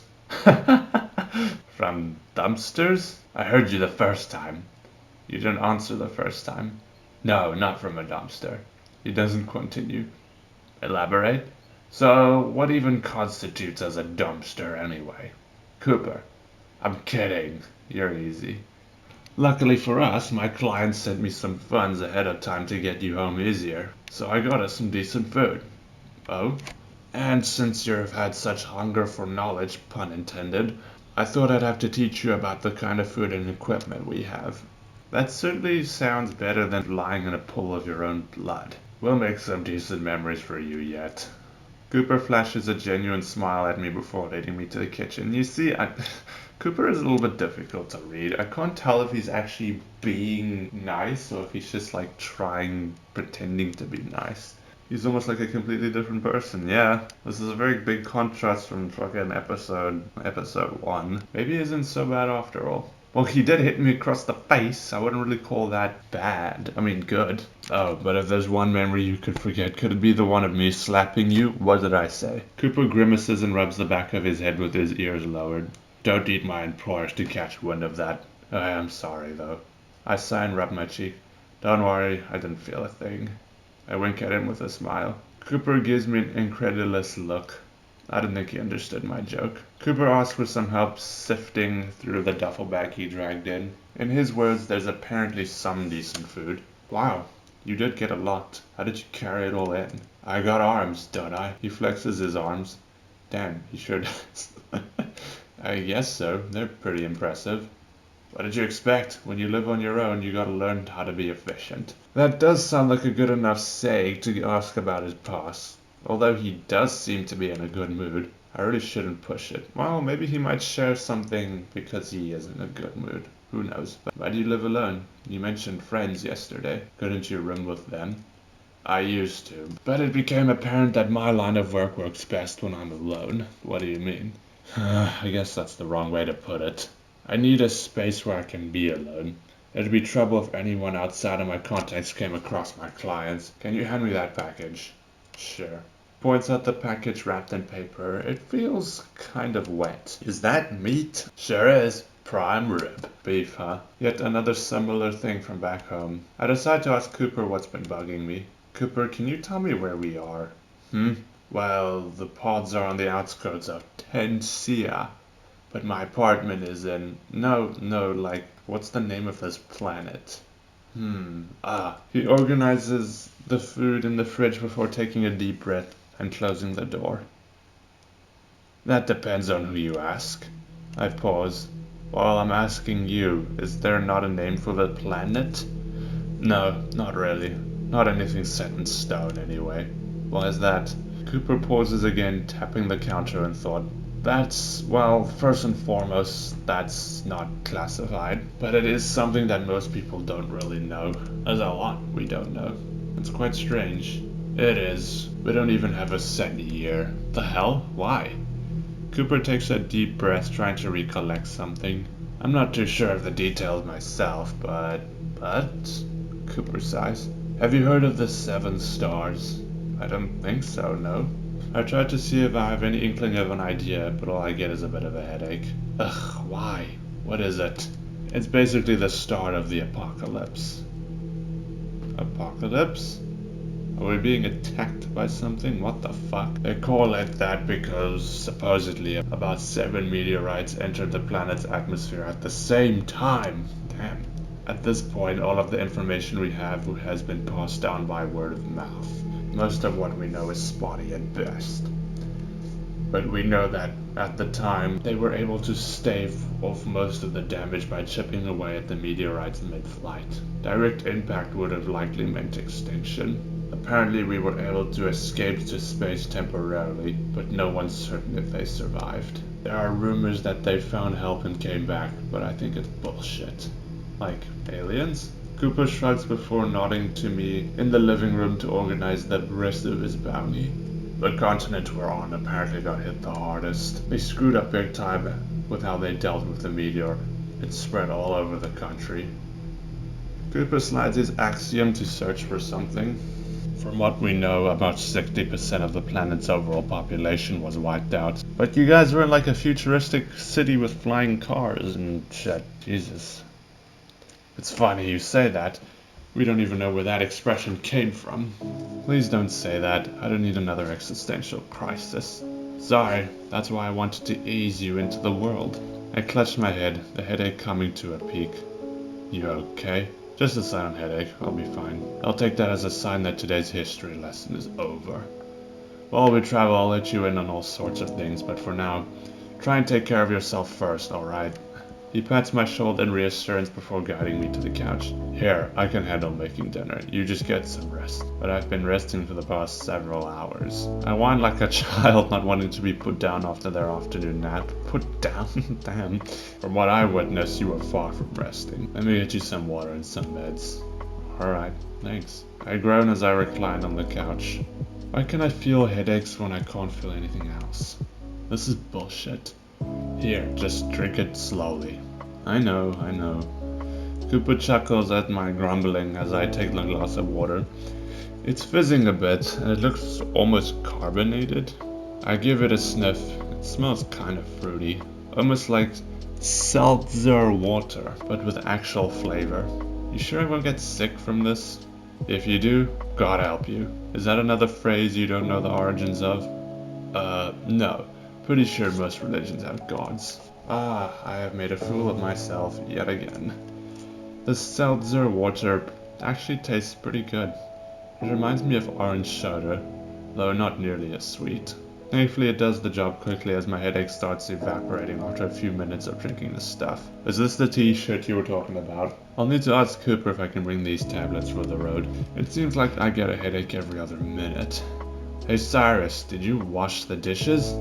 Oh yeah, a few. Still, thanks for that. It's a pain to clean them myself. Why is that? I don't like doing it. Well, you're lucky you got me. I don't mind doing the dishes. You'd even spruced up the place while I was gone. Wish I could keep you around for longer then. I'm sure you do, considering the state the place I was in. Well, it beats hiring cleaning service. You'd save me a lot of money. I can't tell if he's trying to bait me in wanting to stay or not. It's nice to feel wanted. Well, maybe I can come visit. Maybe. I can see him flick his ear. Wouldn't be surprised if he's just as lonely. Do you do this full time? Do what? Escorting? Mercenary work in general. I guess that's a more fitting word for it. Yeah, I do, more or less. I was never able to keep a steady job. Are you happy doing what you're doing? Cooper unwraps the beef and puts it on the pan, sprinkling various spices on it. I'm content. But are you happy? Sometimes. When I get paid I am. That's pretty standard for a job, right? Yeah, he's got me there. Judging by how you're handling that meat. Cooper snorts. Oh my god, grow up. Fucking Cooper. Sorry, old man, spare me some of your wisdom. I roll my eyes and continue. Anyways, were you a chef before? Cooper turns and looks surprised. How'd you know? I worked in the kitchen for a while. Your movements remind me of a chef I used to work with. Wow, that's pretty perceptive of you. I guess some of your memories are coming back. I scratch my head. Wait, he's right. It just flows out of me at this point whether I want it or not. Kinda, I can't recall things on my own. They sort of just come out. I'm not sure what the triggers are. I'll keep that in mind. Who knows, maybe by the time we get to the resume your memories will be back. That'd be nice. It'd kind of be weird not knowing everything about yourself. I can imagine. It's possible you'll be a completely different person by the end of this. That's a scary thought, although that's just a part of life. Always changing even when you don't know it. Maybe you were a philosopher in a past life. That's pretty deep. I think that's just how development works, but I appreciate the compliment. Really wasn't one, whatever fills the void of your heart. I'll have you know that my heart is very full, thank you very much. Aw, just like that, I'm immediately thinking of Damien. I miss Damien, man. Oops, I'm getting a weird, goofy expression on my face because Cooper looks at me absolutely disgusted. What the fuck? Fuck you, Cooper. What the hell are you thinking about? Just the love of my life. Cooper raises an eyebrow, but doesn't inquire further. Instead, he focuses on tonight's dinner. I'm glad he is. It's smelling pretty good, to the point where my mouth starts to water. Dad, is dinner ready? Stop calling me Dad. It's weird. Oh, come on. If you get to call me old man, I get to call you a pet name. A pet name? Okay, now you're pushing it. Once again, he looks absolutely done with me. First of all, Dad is not a pet name. And second of all, me making fun of you is a one-way street. And I'm not allowed to do the same? Of course not. That'd be weird. Why? You ask a lot of questions. Not this again. Cooper snickers as he brings over a couple of plates. We'll get on a nickname basis one day. I'll hold you to that. Surprisingly, Cooper's meal tastes pretty good. What do you mean surprisingly? You literally asked if he was a chef. He knows what he's doing. I can't tell what some of the spices are, but they blend together nicely. It's kind of a smoky flavor, but sweet at the same time. Almost like barbecue sauce. Oh wow, you can really cook. This is pretty good. Why are you so surprised? I honestly thought you dug through the trash for your food. Do you really think I'm homeless? You're taking too long to answer a yes or no question. Well, by definition, no, because you own a home, but now you're making a yes or no question complicated. It's a complicated situation. When's the last time you... The idea strikes me.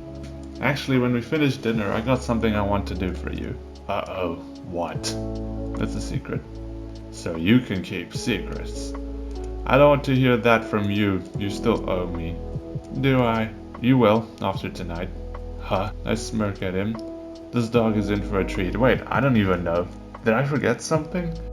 Are you serious? Yes, strep. Oh god. Cooper huffs in exasperation. It can't be that bad. You're telling me you can smell blood from blocks away, but you can't smell your own BO? It's long since faded. That shows how long it's been since you've had a bath. We're gonna fix that. I keep pressing the spacebar. I should really let go. If I wasn't wearing a t-shirt right now, I'd definitely roll up my sleeves. This is gonna take a lot of work. Do we really have to? This isn't... I'll tell your client you smacked me. Cooper narrows his eyes. Seriously? Seriously, no offense, but your stench is that repulsive.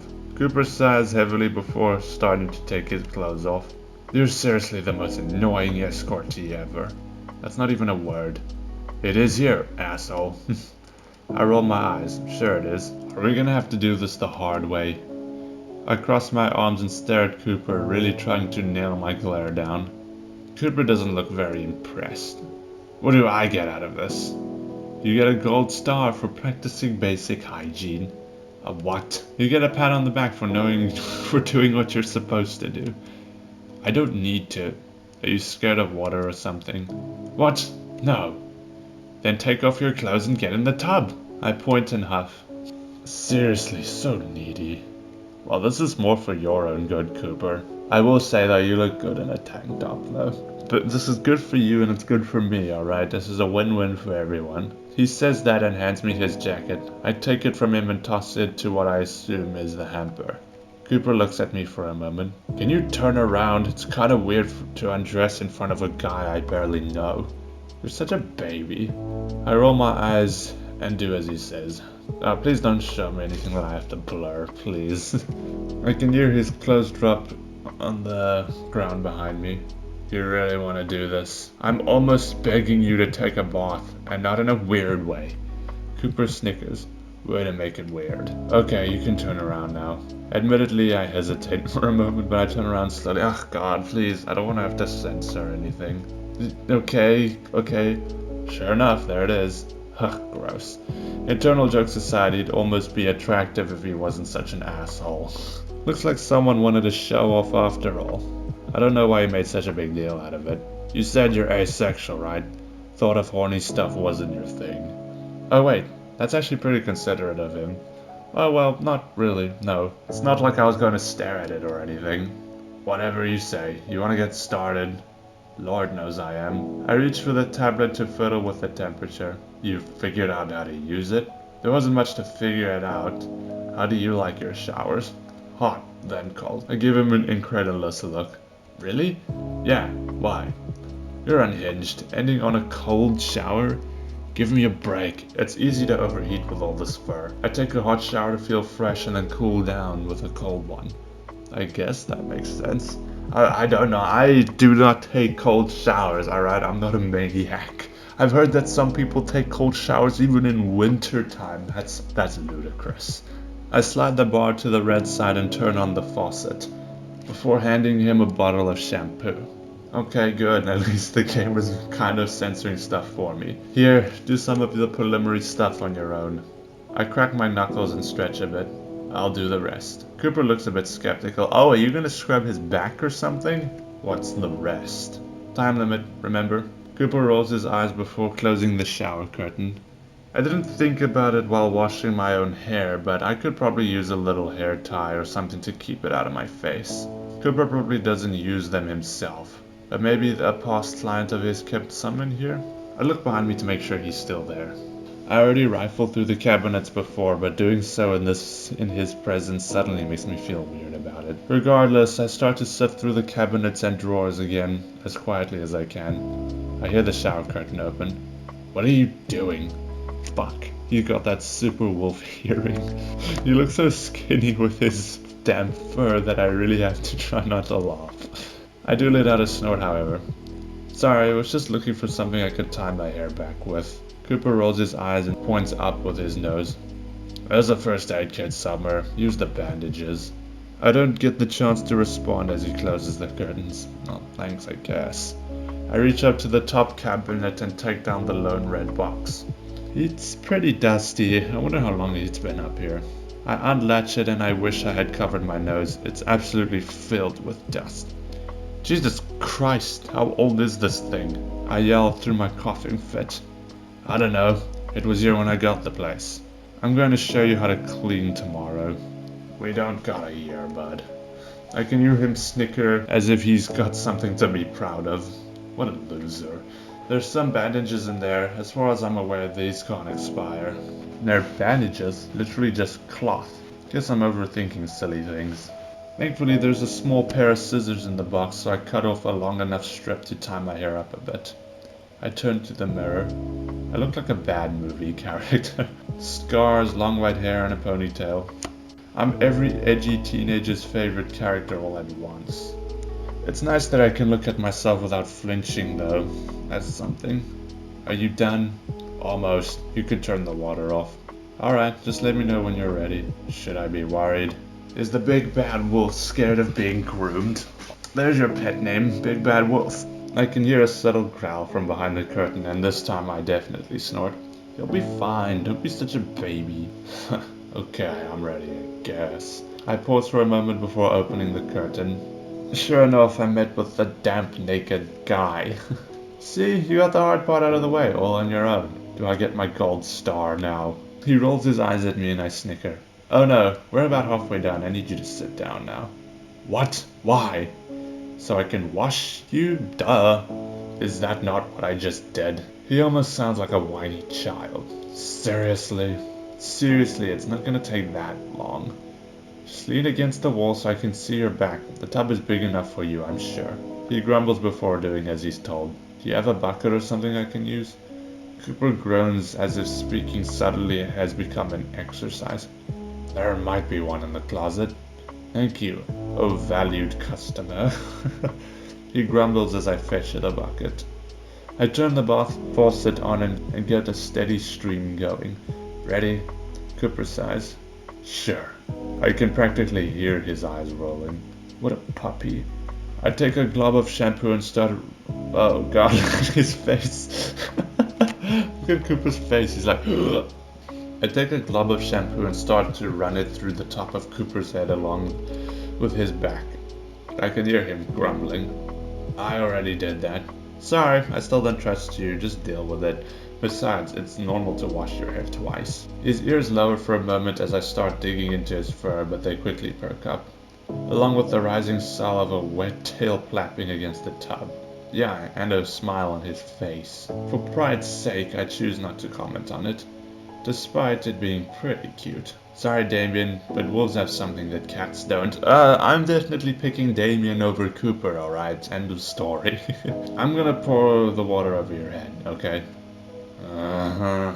He's digging the scratches, I know it. I fill the bucket up and pour it straight down, getting myself a bit wet in the process.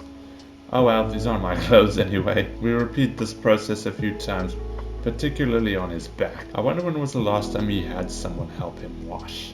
I put some more effort into his back, causing that tail of his to slap the top some more. He's making some subtle moans throughout our impromptu spa session. Wouldn't be surprised if he asked me to do this again before our little adventure is over.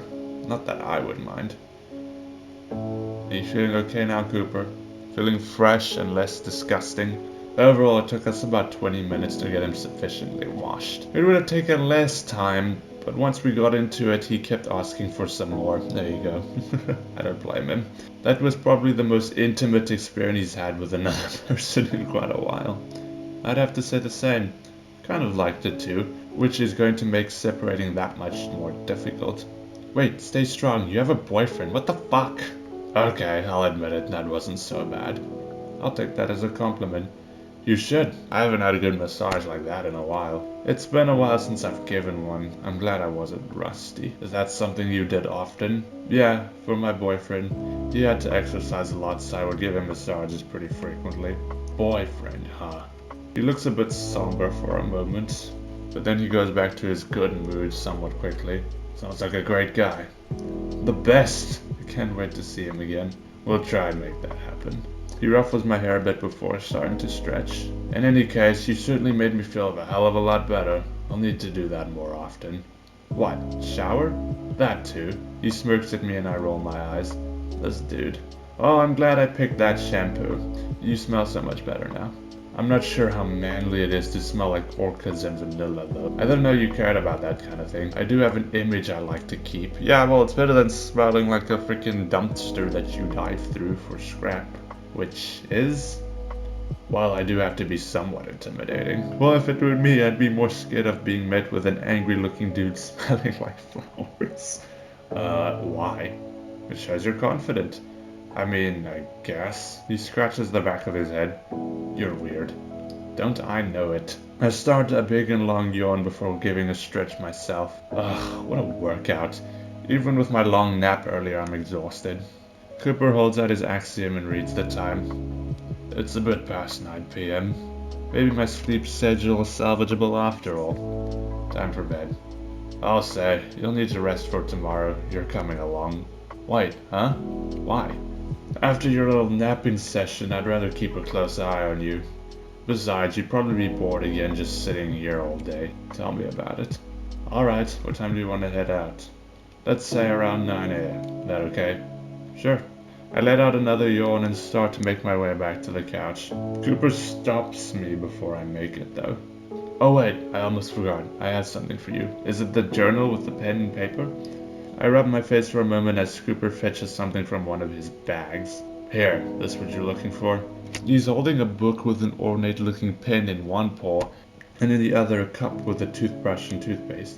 That looks kind of expensive. Where did you get this? I found an antique store where that had all kind of junk like this, although I'm not sure of the quality. Why does it look valuable? I take the pen from him. It feels kind of expensive with how weighty it is. Looks pricey to say the least. I hope it didn't cost you much. Not really. That journal thing was in a big pile. And there was a couple of those pens. Weird. Well, thank you, Cooper. I appreciate it. I take the journal as well and flip through it. It looks kind of minimalist in that obnoxious sort of way. Oh wait, I have something for you too. I gently place the journal and pen down on the living room table before heading towards the windowsill. I found this while I was cleaning out your junk boxes. Oh? Cooper's smile fades into a look of shock as I turn the tablet screen on. I wanted to show this to you. I know you said I could have most of what I found, but I didn't even know how to unlock this thing. Wow.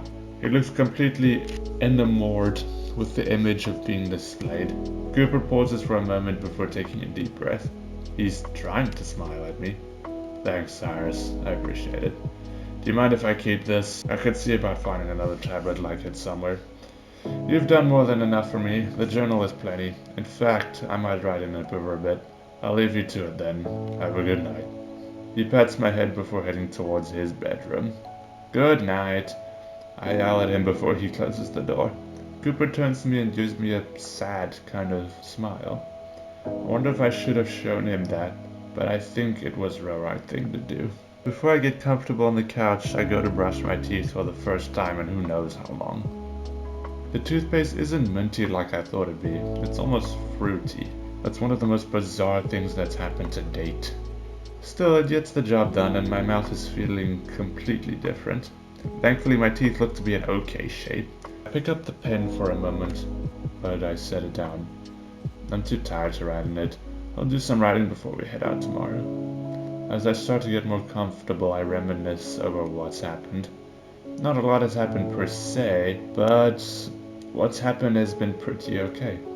Reminiscing gets interrupted though, as I hear an audible grunt followed by the sound of something solid and electrical snapping from Cooper's room. Huh? Is he okay? Chapter 4, Water's Edge. Damn, I've been sitting here recording for over an hour now, so that was quite a long chapter, gotta say.